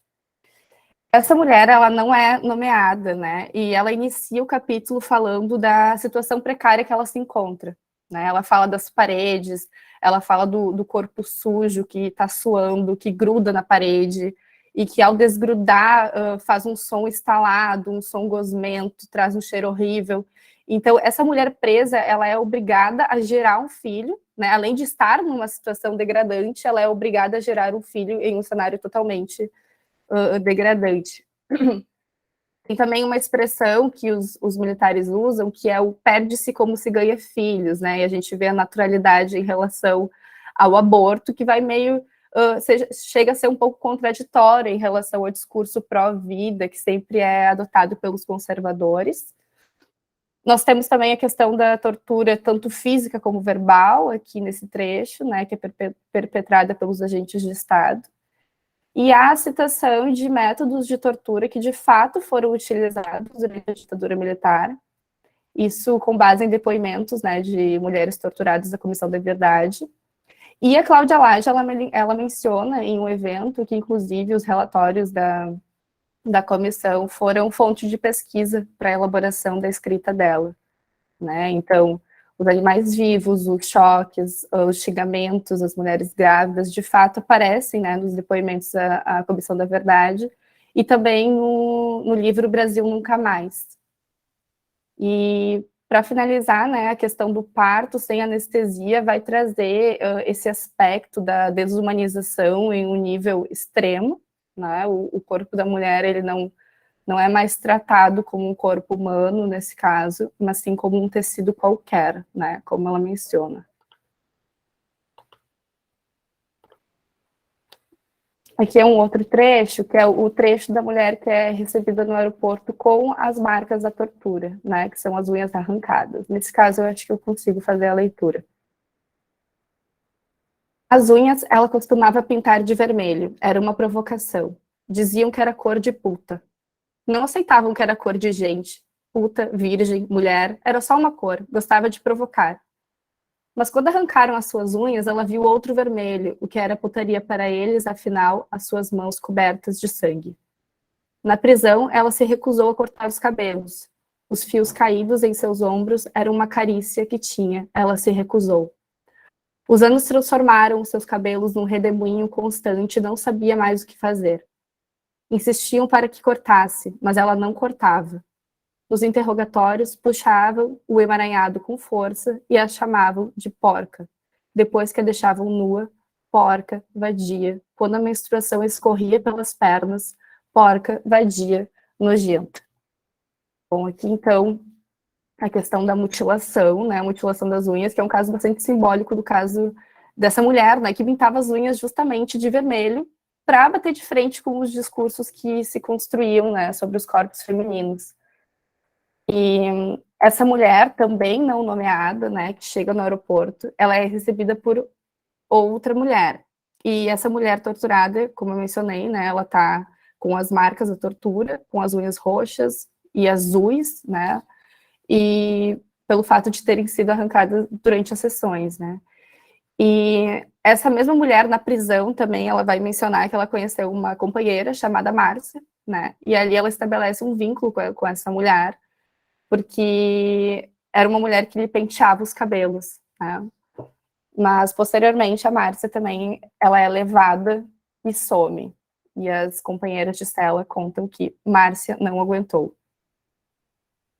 E, para finalizar, também a questão da menstruação, né, que escorria pelas pernas, demonstra que essa mulher não tinha o acesso a itens de higiene básico, né, como o absorvente. E aqui eu quero mencionar um pouco o artigo da Maria Amélia de Almeida Telles, a Melinha Telles, que também foi vítima de violência do Estado durante a ditadura, especificamente também de violência sexual, que ela fala sobre esse ódio, né, em relação às mulheres militantes, às mulheres que resistiam. E isso fazia com que ocorresse uma violência ainda mais intensa, né, os xingamentos como puta, vadia, vagabunda. Havia aquele questionamento, né, como essas mulheres ousavam questionar o sistema, como elas eram capazes de abandonar o papel social, sendo que elas deveriam estar, né, ocupando o espaço doméstico. Então, por isso, a Melinha Telles, ela fala que essas mulheres, elas eram 2 vezes subversivas, né, subversivas em relação à ordem ditatorial em si, né, ao sistema repressivo, e também em relação às barreiras históricas do patriarcado. E, inclusive, né, havia um preconceito dentro das próprias organizações de esquerda em relação a essas mulheres.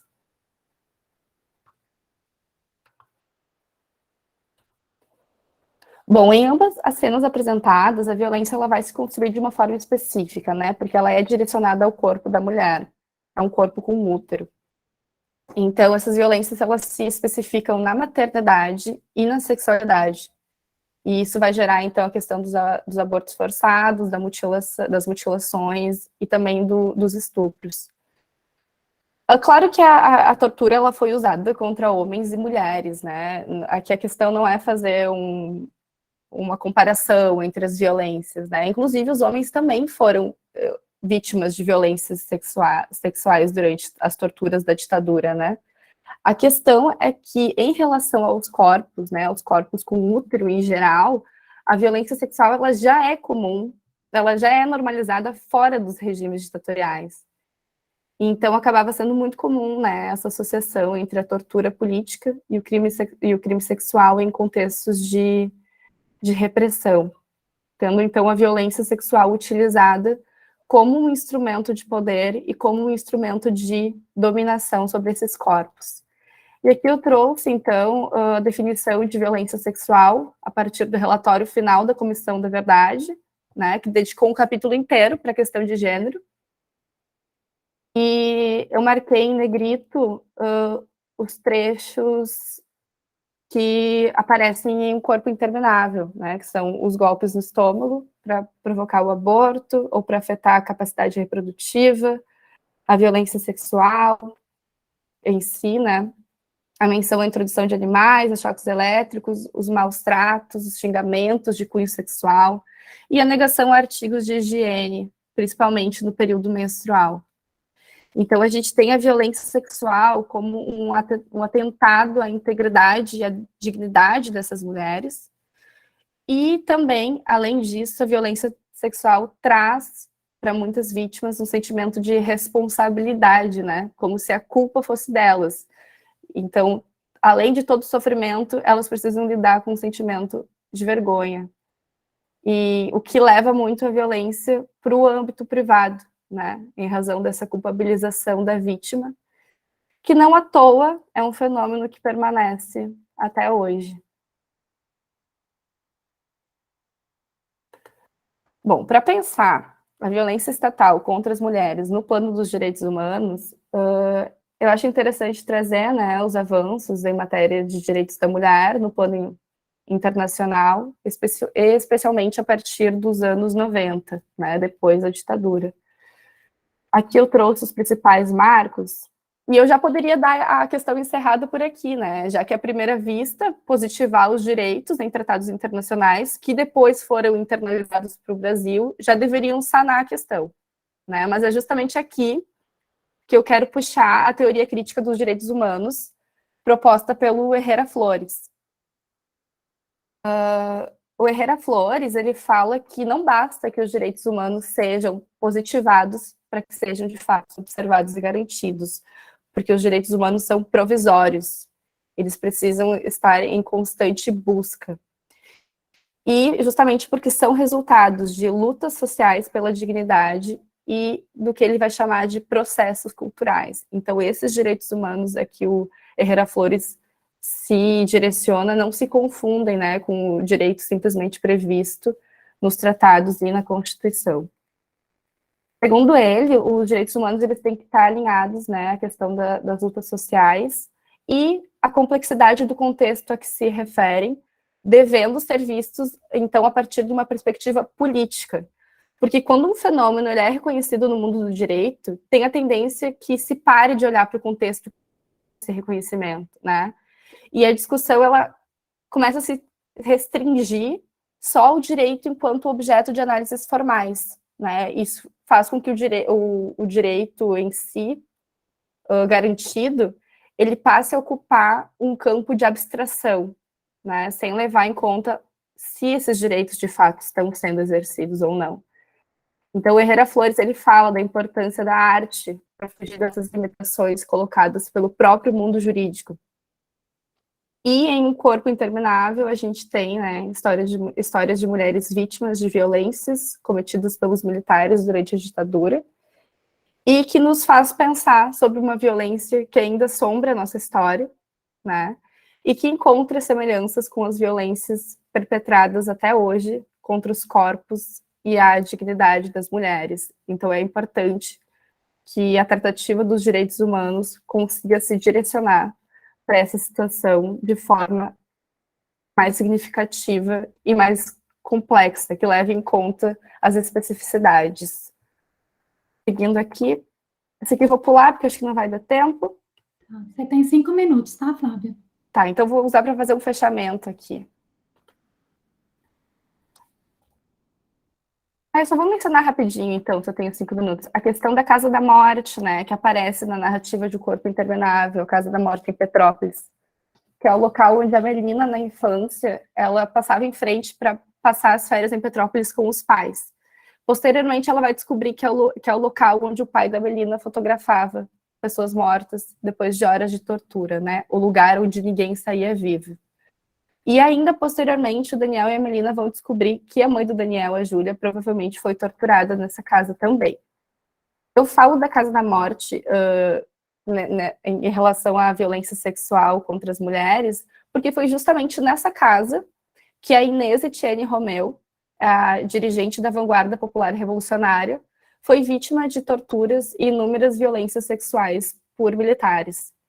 Então, a partir da identificação do Camarão, que era o militar responsável pelo estupro da Inês, o Ministério Público Federal ele entrou com uma ação penal na vara da Justiça Federal de Petrópolis, né? E pela primeira vez na história foi pedido o reconhecimento de um crime sexual praticado por um agente de Estado como um crime contra a humanidade. E a ação segue em tramitação até hoje, a gente espera para ver qual vai ser o desfecho disso. Bom, então, para concluir, eu acho que é legal falar sobre a questão da memória, né, que é presente no texto. A importância, né, nos termos do Benjamin, né, da rememoração da violência sofrida durante a ditadura, por mais duro que seja fazer isso, né. E essa rememoração, no sentido de uma história que deve ser perpassada por um projeto crítico, né. Então, a rememoração aliada à noção de reparação da memória no nosso presente. E é o que o Benjamin vai chamar, né, de ação redentora. Finalizo, então, com essa citação de que não há como fugir dessa sensação de que somos uma continuidade no tempo. Então, é um corpo interminável, né, que se perpetua no tempo e na história, um corpo que é quase um assombro, né, mas que nos concerne no presente. E é um corpo que precisa ser constantemente suscitado de forma crítica, inclusive por outros âmbitos, além da literatura, como o direito, né, para que, enfim, a gente possa transformar e ressignificar tudo isso. Era isso, agradeço pelo tempo. Obrigada, Flávia, pela sua apresentação, parabéns também, né, pela sua exposição. E agora, a última sessão da manhã, mas não menos importante, Nós passamos, então, a palavra ao Diego. Certo, obrigado, bom dia. Me ouvem bem? Sim. Sim. Então, primeiramente, agradecer, né, a professora Luciana, Gínia e Renata pelo aceite da minha comunicação. Igual a Flávia, o que eu vou apresentar aqui é fruto de uma disciplina que eu cursei com a professora Gínia e a professora Cristiane, no primeiro semestre deste ano. Eu vou falar um pouco sobre o romance, que já foi citado também pela Janaína, né, que é o romance da Anita Deac, que é, no fundo, Oceanos, Animais Invisíveis. Eu vou projetar aqui mais para que vocês consigam acompanhar as citações, eu acho que fica melhor, né, vocês conseguirem acompanhar, até porque algumas delas traz uma linguagem um pouco mais da oralidade, então acho que fica mais fácil. Deixa eu só projetar aqui.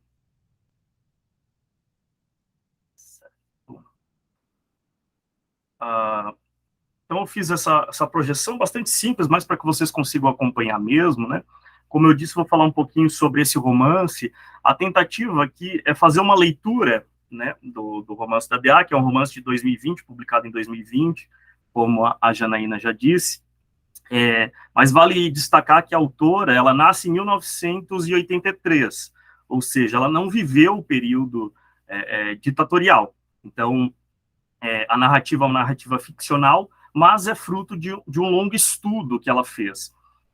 Em entrevista, inclusive, ela fala de como surgiu essa questão de inserir a ditadura e o contexto ditatorial no seu romance, e ela descreve, né, começa descrevendo que ela primeiramente escolheu a data de nascimento do personagem, que seria 1946, por causa de uma tia sua, que nasceu em 45, então ela conseguiria aproximar o vernáculo e construir esse vernáculo de maneira mais verossímil do personagem. Fazendo os cálculos, então, ela percebeu que na juventude desse personagem ele estaria, né, em meio ao contexto ditatorial. E é então que ela pergunta como é que ele ia se posicionar diante disso. Ela conversa com seu pai, né, não viveu grandes reflexos da ditadura, e ela vai, então, ler e pesquisar. Segundo a autora, ela lê mais de 50 livros sobre o período ditatorial, e também, durante a escrita, ela fazia períodos de estudos durante 3 horas diárias. Então, embora o romance seja ficcional, tenha uma linguagem poética, enfim, toda essa construção poética, e até mitológica, muitos dos nossos mitos indígenas e africanos aparecem no romance, ela também o romance também é fruto de uma profunda pesquisa com vários dados históricos e datas bastante verossímeis, exceto por um que ao longo da minha exposição eu vou retratar. Vale destacar também que o romance ele contém muitos temas e complexidades, as quais eu não abordarei aqui. Eu me centrarei mais na questão ditatorial, sobretudo pensando a questão da memória e a questão da guerrilha do Araguaia. Então, primeiramente, no que diz respeito à questão da memória, né, eu parti do livro da Beatriz Sarlo, que é Tempo Passado, Cultura da Memória e Guinada Subjetiva, que é um livro de 2005, traduzido para o português em 2007, e ali a Beatriz Sarlo ela vai fazer essa longa discussão acerca desses processos de memória, de rememoração, de como essa memória vai passando cada vez mais de uma memória coletiva, ou de uma ideia de experiência coletiva, para uma memória subjetiva, enfim, tecendo toda a sua construção crítica, e trazendo essa questão de como a memória muitas vezes se impõe como verdade, ao mesmo tempo que o próprio presente muitas vezes afeta essa construção da memória. Em todo esse processo também, em todas essas leituras, eu consegui encontrar em Sarlo uma certa justificativa do porquê partir de um romance ficcional e não talvez de relatos, como a gente tem da Comissão Nacional da Verdade, ou mesmo o relato do Ângelo Arroyo sobre a guerrilha do Araguaia, para tratar desse momento histórico. Uma das questões é que os próprios relatos sobre a guerrilha do Araguaia, eles são vagos. A própria Comissão Nacional da Verdade descreve que muitos relatos, muitos momentos históricos não há relatos, enquanto em outros momentos há um excesso de relato que muitas vezes, inclusive, se anulam, com discrepâncias. E os próprios relatos elaborados pelos militares no ano de 1993, eles acabam tendo certos vazios e certas incongruências nas datas e na narração dos casos. A Beatriz Sarlo, então, vai dizer que a literatura é um espaço produtivo para pensar e refletir sobre essas questões, porque tão somente a memória também não é suficiente, é preciso que haja um processo de reflexão sobre essa memória. E a Sarlo vai dizer, então, ao final já do livro, né, que a literatura, é claro, não dissolve todos os problemas colocados, nem pode explicá-los, mas nela o narrador sempre pensa de fora da experiência, como se os humanos pudessem se apoderar do pesadelo, e não apenas sofrê-lo. Então, essa espécie de pensamento exterior, né, um pensamento do exterior que consegue analisar e refletir sobre a situação. E no próprio romance da Anita Deac, então, no fundo do Oceano dos Animais Invisíveis, o personagem principal, que é também o narrador que escreve as suas memórias, Pedro Naves, ele vai realizar esse processo de rememoração da sua vida, ao mesmo tempo que também põe sob suspeita a sua memória. Então ele vai dizer, em vários momentos da narrativa, que ele não lembra direito das coisas, que a memória dele já não está tão boa, principalmente ali eu trouxe alguns excertos, né, na página 74 e 75 do romance. Ele vai dizer: minha memória não anda lá essas coisas, passo horas para lembrar o nome de uma pessoa, uma rua, uma embalagem, quando não faz a menor diferença. Então, aqui traz esse caráter de como a memória dele não consegue capturar todo esse passado. Aqui ele está falando de uma determinada bala que ele gostava muito e não consegue lembrar o nome dessa bala, nunca mais a encontrou, nunca mais conseguiu comprá-la novamente, experimentá-la. Para além da questão de ele não conseguir lembrar, muitas vezes ele lembra de maneira equivocada, né? Então, ao lembrar do seu amigo de infância, o Tiago, a sua memória demonstra não apenas que ele não se lembra, mas a sua lembrança está equivocada. Ele diz: minha memória está errada. Passei muitos anos lembrando das piadas que você nunca contou. Então, aqui ele está conversando com um colega de infância, o João, nesse momento da narrativa, e ele fala para o João: lembra das piadas que o Tiago contava, esse colega, que era muito bom de bola? O João diz: não, mas o Tiago ele era meio quieto, assim, ele não era muito de piadas e de contar piadas. E aí, então, ele vai ver que, na verdade, ele estava confundindo o Tiago, né, ou essas piadas que ele achava que o Tiago contava, com um outro colega seu, que, na verdade, contava essas piadas. Então, aqui é um processo também que coloca sob suspeita a própria memória. Então, veja, nem tudo que eu estou descrevendo nesse relato, nem tudo que eu estou me lembrando, de fato, eu me lembro tal como aconteceu. O tempo e o próprio presente afetam essa memória. Nesse sentido, quando ele vai falar que ele foi expulso do curso de letras, ele é expulso da faculdade de letras, por causa do decreto 477, um decreto de lei, né? 477, ele diz que ele foi expulso em março de 1968. Só que esse decreto de lei, ele só foi promulgado em fevereiro de 69. Né? Então, há um lapso aí temporal, há um equívoco temporal na narrativa, que primeiro a gente pode atribuir talvez a um equívoco da autora ou de revisão, enfim, mas que eu prefiro interpretar como sendo esse lapso de memória. Ao mesmo tempo, mais ao final do romance, vai trazer um relatório da polícia em que há o mesmo equívoco. Essa expulsão dele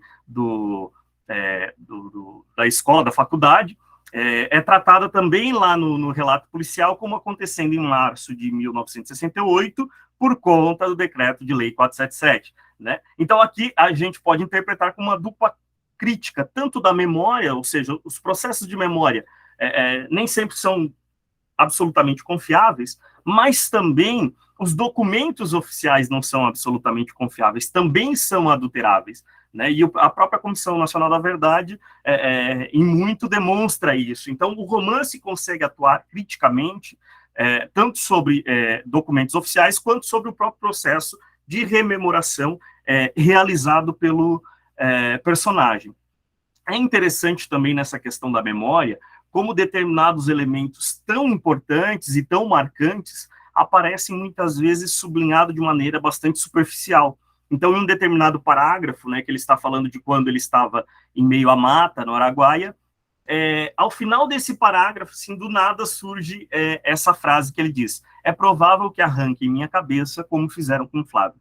Então, ele está narrando, né, esse momento e surge isso. E no parágrafo subsequente, ele já começa a falar de Sara, né, que é uma companheira de luta, com quem ele teve um certo afé, né, mas eram grandes amigos, inclusive cujo destino a gente não sabe qual é, porque não é tratado de maneira aberta no romance, e de como a Sara e o Flávio participavam de uma manifestação em que o Flávio cantava o hino da Internacional. Então, ele traz isso, que é algo que aconteceu muito na região do Araguaia, que foram as decapitações, enfim, que é um acontecimento atroz, que inclusive o próprio Vec vai associar aí a questão de momentos históricos anteriores, enfim, e ele vai tratar disso, mas de maneira muito superficial, quase que querendo esquecer, né? Então, essa própria memória dele, que é falha, que não se lembra, ou que se lembra equivocadamente, esse esforço para lembrar, também parece carregar consigo um desejo de esquecer esses horrores vivenciados, de conseguir se libertar desses horrores, né? Então, esse processo de memoração que aparece no romance consegue nos pôr em reflexão sobre como a memória atua e como nós atuamos sobre a memória também, como o presente atua sobre a memória. Nesse sentido, vão aparecer as memórias da tortura também. E é interessante porque, durante vários momentos do romance, o tempo usado é o tempo passado. Ele está, a partir do presente, relembrando acontecimentos do passado. Mas quando ele narra alguns eventos do Araguaia, e sobretudo quando ele narra os momentos de tortura, o tempo verbal utilizado é o tempo presente, como se ele, a partir da rememoração, ele revivesse aquela tortura, como se fosse algo que ele ainda não conseguiu superar. Então, essa citação trata bastante disso, né? Preciso aguentar 48 horas sem passar o endereço do aparelho. Se perguntam, é porque não sabe. 48 horas, é isso. Mas tomo o meu relógio e não faço ideia de quanto tempo passou.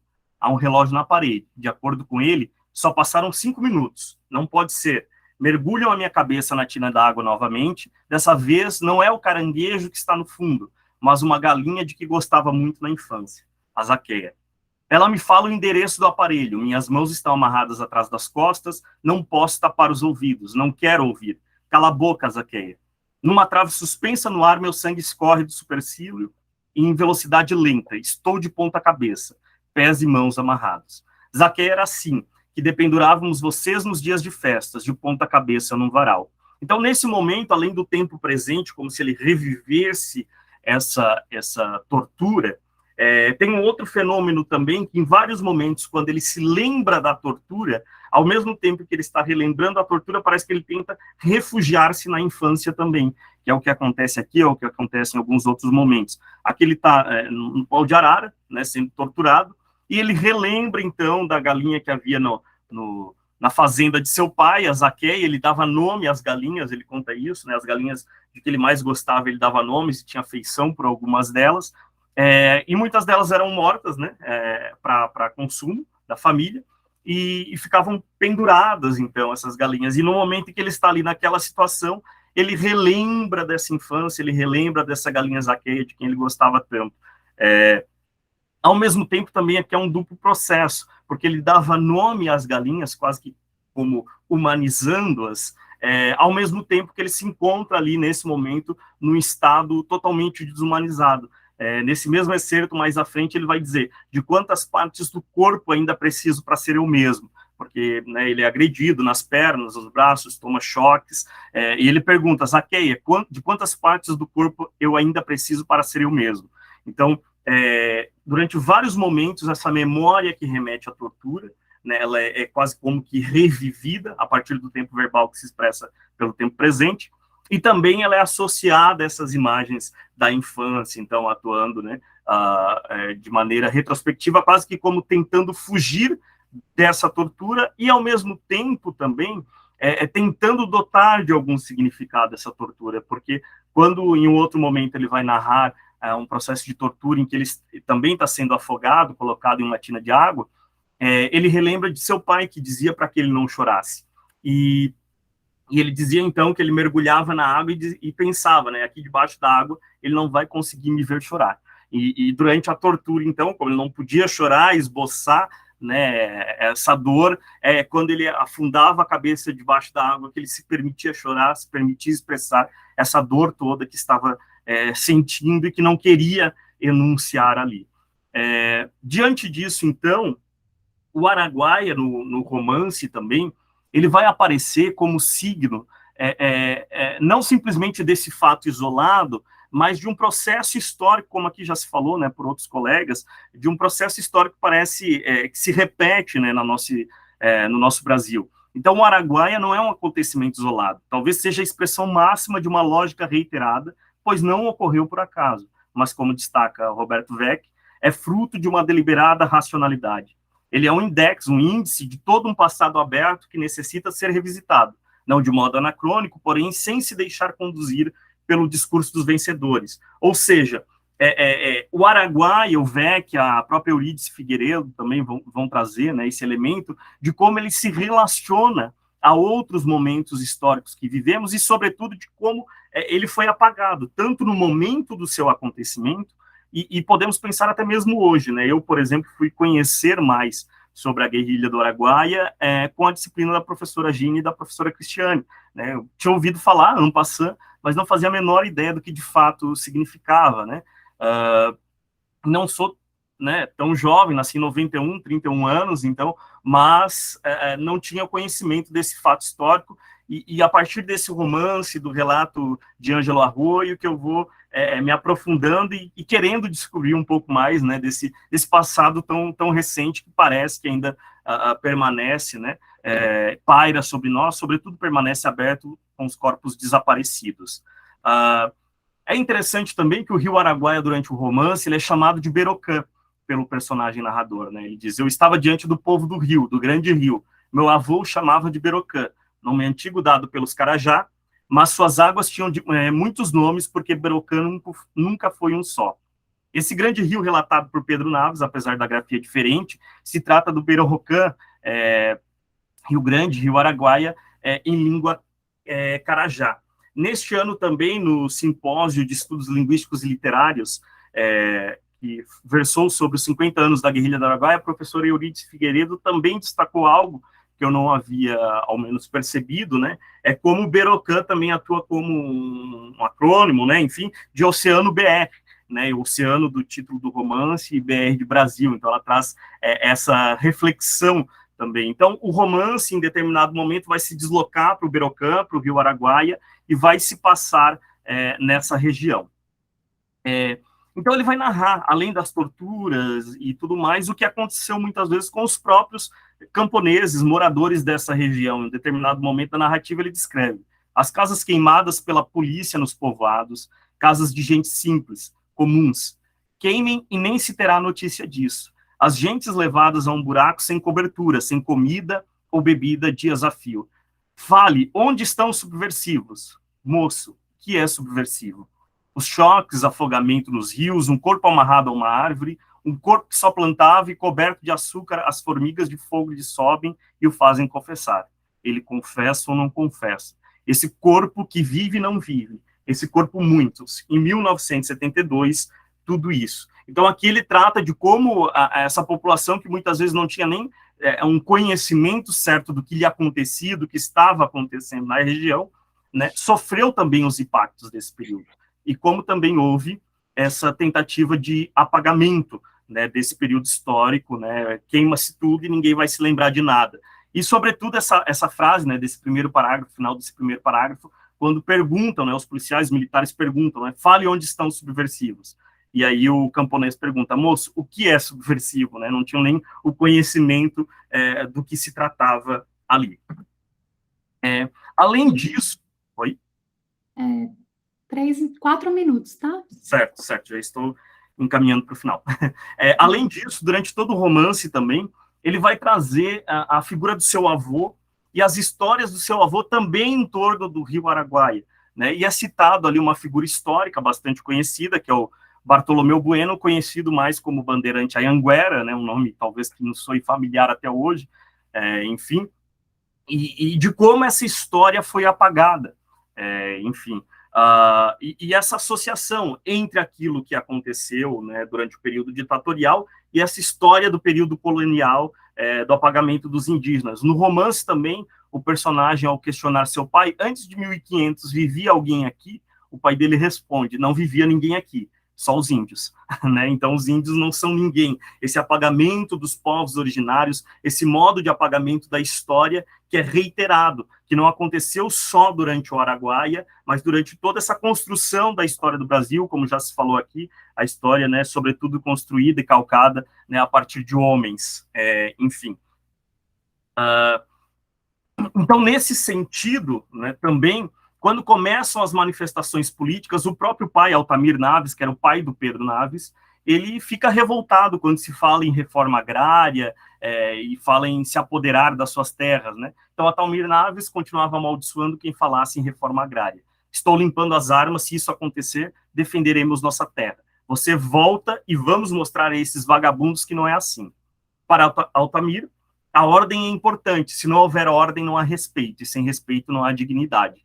Entretanto, observa-se que não é de ordem que se trata, no trecho seguinte, quando se indigna ao dizerem que a terra é de todo mundo. Imagina se tomar a frente é para qualquer um. Pior, imagina não ter ninguém tomando a frente, só um governo de gente do povo. Torna-se visível o ódio ao povo, ele se vê como superior, a família Naves, como escolhida para liderar, tomar a frente, organizar e ordenar. Nesse sentido aqui também, há uma espécie de ódio à democracia, e não a democracia simplesmente como um modo de governo, eu não vou ter tempo de explanar aqui, mas como aquilo que o próprio Jacques Rancière vai trazer, né, como um modo de embaralhamento do sensível, de reorganização do espaço sensível e das partes que cabem a cada um. A família Naves estava acostumada a determinar as partes que cabiam a cada um, a ordenar. Então, Ordem e Progresso, que é a cidade onde Pedro Naves cresce, vive a sua infância, né? Na verdade, a gente poderia trazer sobre a insígnia do autoritarismo e repetição, que parece trazer um pouco também disso que a gente vivencia no Brasil. Por fim, então, o romance termina, né, com uma citação, com um momento bastante mitológico e poético, e a autora vai dizer o seguinte: é sempre o passado que vemos, nunca o futuro. Veja bem, o futuro está atrás de nós. Ao olhar para frente, só podemos ver o rastro, o vivido, o vivendo, nossos pés que transpassam porteiras e escritórios. O pórtico de uma igreja quando inicia a marcha nupcial, o batente de um quarto de hospital onde ocorre um parto. Os bebês que nascem não pertencem ao que vem, mas ao antes. E aí eu termino, né, dizendo que assim como ao nascer os bebês não inventam a linguagem, mas se inserem nela, é a partir do que veio antes que eles se constituem, não como uma determinação e sim enquanto contingência. Existem muitas forças vetoriais que competem entre si. O apagamento é a regra. Portanto, é preciso estar atento para não atuar igual a Herodes, frente ao passado presente, pois isso pode impossibilitar um futuro. As memórias, semelhantemente aos bebês, são contingências do presente que, a partir de um passado, se projetam para o futuro com a possibilidade ou não de realização. Em vista disso, a rememoração associada à capacidade reflexiva, e sobretudo isso aparece nos romances, né, que aqui discutimos, se apresenta como possibilidade de abrir-se ao novo, tal como as crianças apresentam ou não a potência de novidade ou de continuidade. É um ser aberto, um instantâneo, um limiar entre o que não se conhece. Que não se conhece ainda. Então, a memória vai atuar como essa possibilidade de reflexão, não só sobre o passado recente, mas sobre o passado colonial, sobre a nossa construção enquanto nação, permitindo, então, que nós possamos refletir sobre o novo presente e construirmos um novo presente. Aqui estão as referências. Peço desculpa se passei um pouquinho do tempo. Muito obrigado. Gente, eu queria, sim, já vou atravessando, convidar que todos abram as câmeras, pedir desculpa, né, na hora que a forma como eu redigi, né, respeitei aquele texto da Abrali que disse até 20, no máximo 20, acabou que ficou todo mundo em 20, então a gente tem um teto aqui na cabeça. Acho que o grande desafio, Renata, Gínia, é fazer dessa apresentação uma coisa significativa, né, acho que é tudo que vocês querem, e eu não vou chorar as pitangas aqui, que o número de sessões aí foi previamente determinado. Acho que o que a gente poderia fazer, Renata, que eu planejei, eu ouvi o tempo todo, eu estava aqui, só tirei a câmera porque a internet estava frágil, é pensar, assim, a partir das duas primeiras apresentações, Janaína e Cristiane, que trouxeram mapeamentos, né? Acho que o que fica, que a gente não vai poder explorar aqui, mas para que vocês se sintam relevantes, importantes, e que essa fala tenha sido potência, né, para levar adiante, a ideia de que, assim, esse grande mapeamento que Janaína, mais ainda do que Cristiane, mas Cristiane também, a propósito dessas questões de mulher e corpo, eu acho que o que se desdobra disso é, assim, as formas de linguagem, né, como tratar disso, o perfil específico de cada voz, porque se tem uma coisa que percorre todos, que é essa temática, né, e essa temática é uma temática desafiadora, dado a violência que ela traz, eu acho que o que pode ser mais explorado para vocês é, assim, é esse como, né? Me parece que a Janaína fez uma coisa parecida com o que a Lua Gil fez, como uma grande, né, um grande cenário das narrativas, e como tu lida com elas, já que elas são, né, mais ficcionais ou menos, elas são... então tá, eu só vou... Ô, Fernanda, se a gente puder só fazer essa roda para fechamento, ou às 10 cai o pano e acabou-se. É possível? Posso falar, Luciana? Claro, por favor. É porque parece que foi pedido, não sei, a Fernanda acho que pode confirmar, que fosse encerrado às 10, né, com 2 horas de gravação, etc, né? Eu acho que a gente pode continuar aqui conversando sem a gravação, né, por conta dessa coisa de volume de dados, eu imagino, porque o que tem agora às 10h30 é um café virtual, às 10h30, se não me engano, é um café virtual, e depois uma sessão plenária.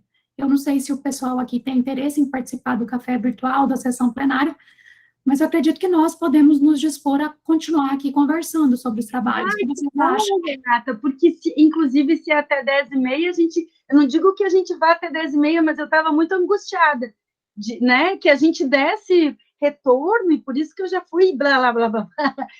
Desculpa até, Renata, se eu atropelei, mas acho que a tua fala é maravilhosa, porque acho que torna mais relevante, né, queridos que apresentaram aí. Eu sugiro que a Fernanda encerre a gravação por conta do volume de dados e a gente continue aqui conversando. A gente faz tchau, pessoal, acabou. E daí... Eu vou colocar também o link aqui no chat do café virtual, caso vocês tenham interesse. A partir das 10 vocês podem migrar para lá, caso queiram também continuar conversando. A gente vai sim, Fernanda, não é desobediência civil, é só querer fazer bonito aqui, né? Vou copiar. Obrigada.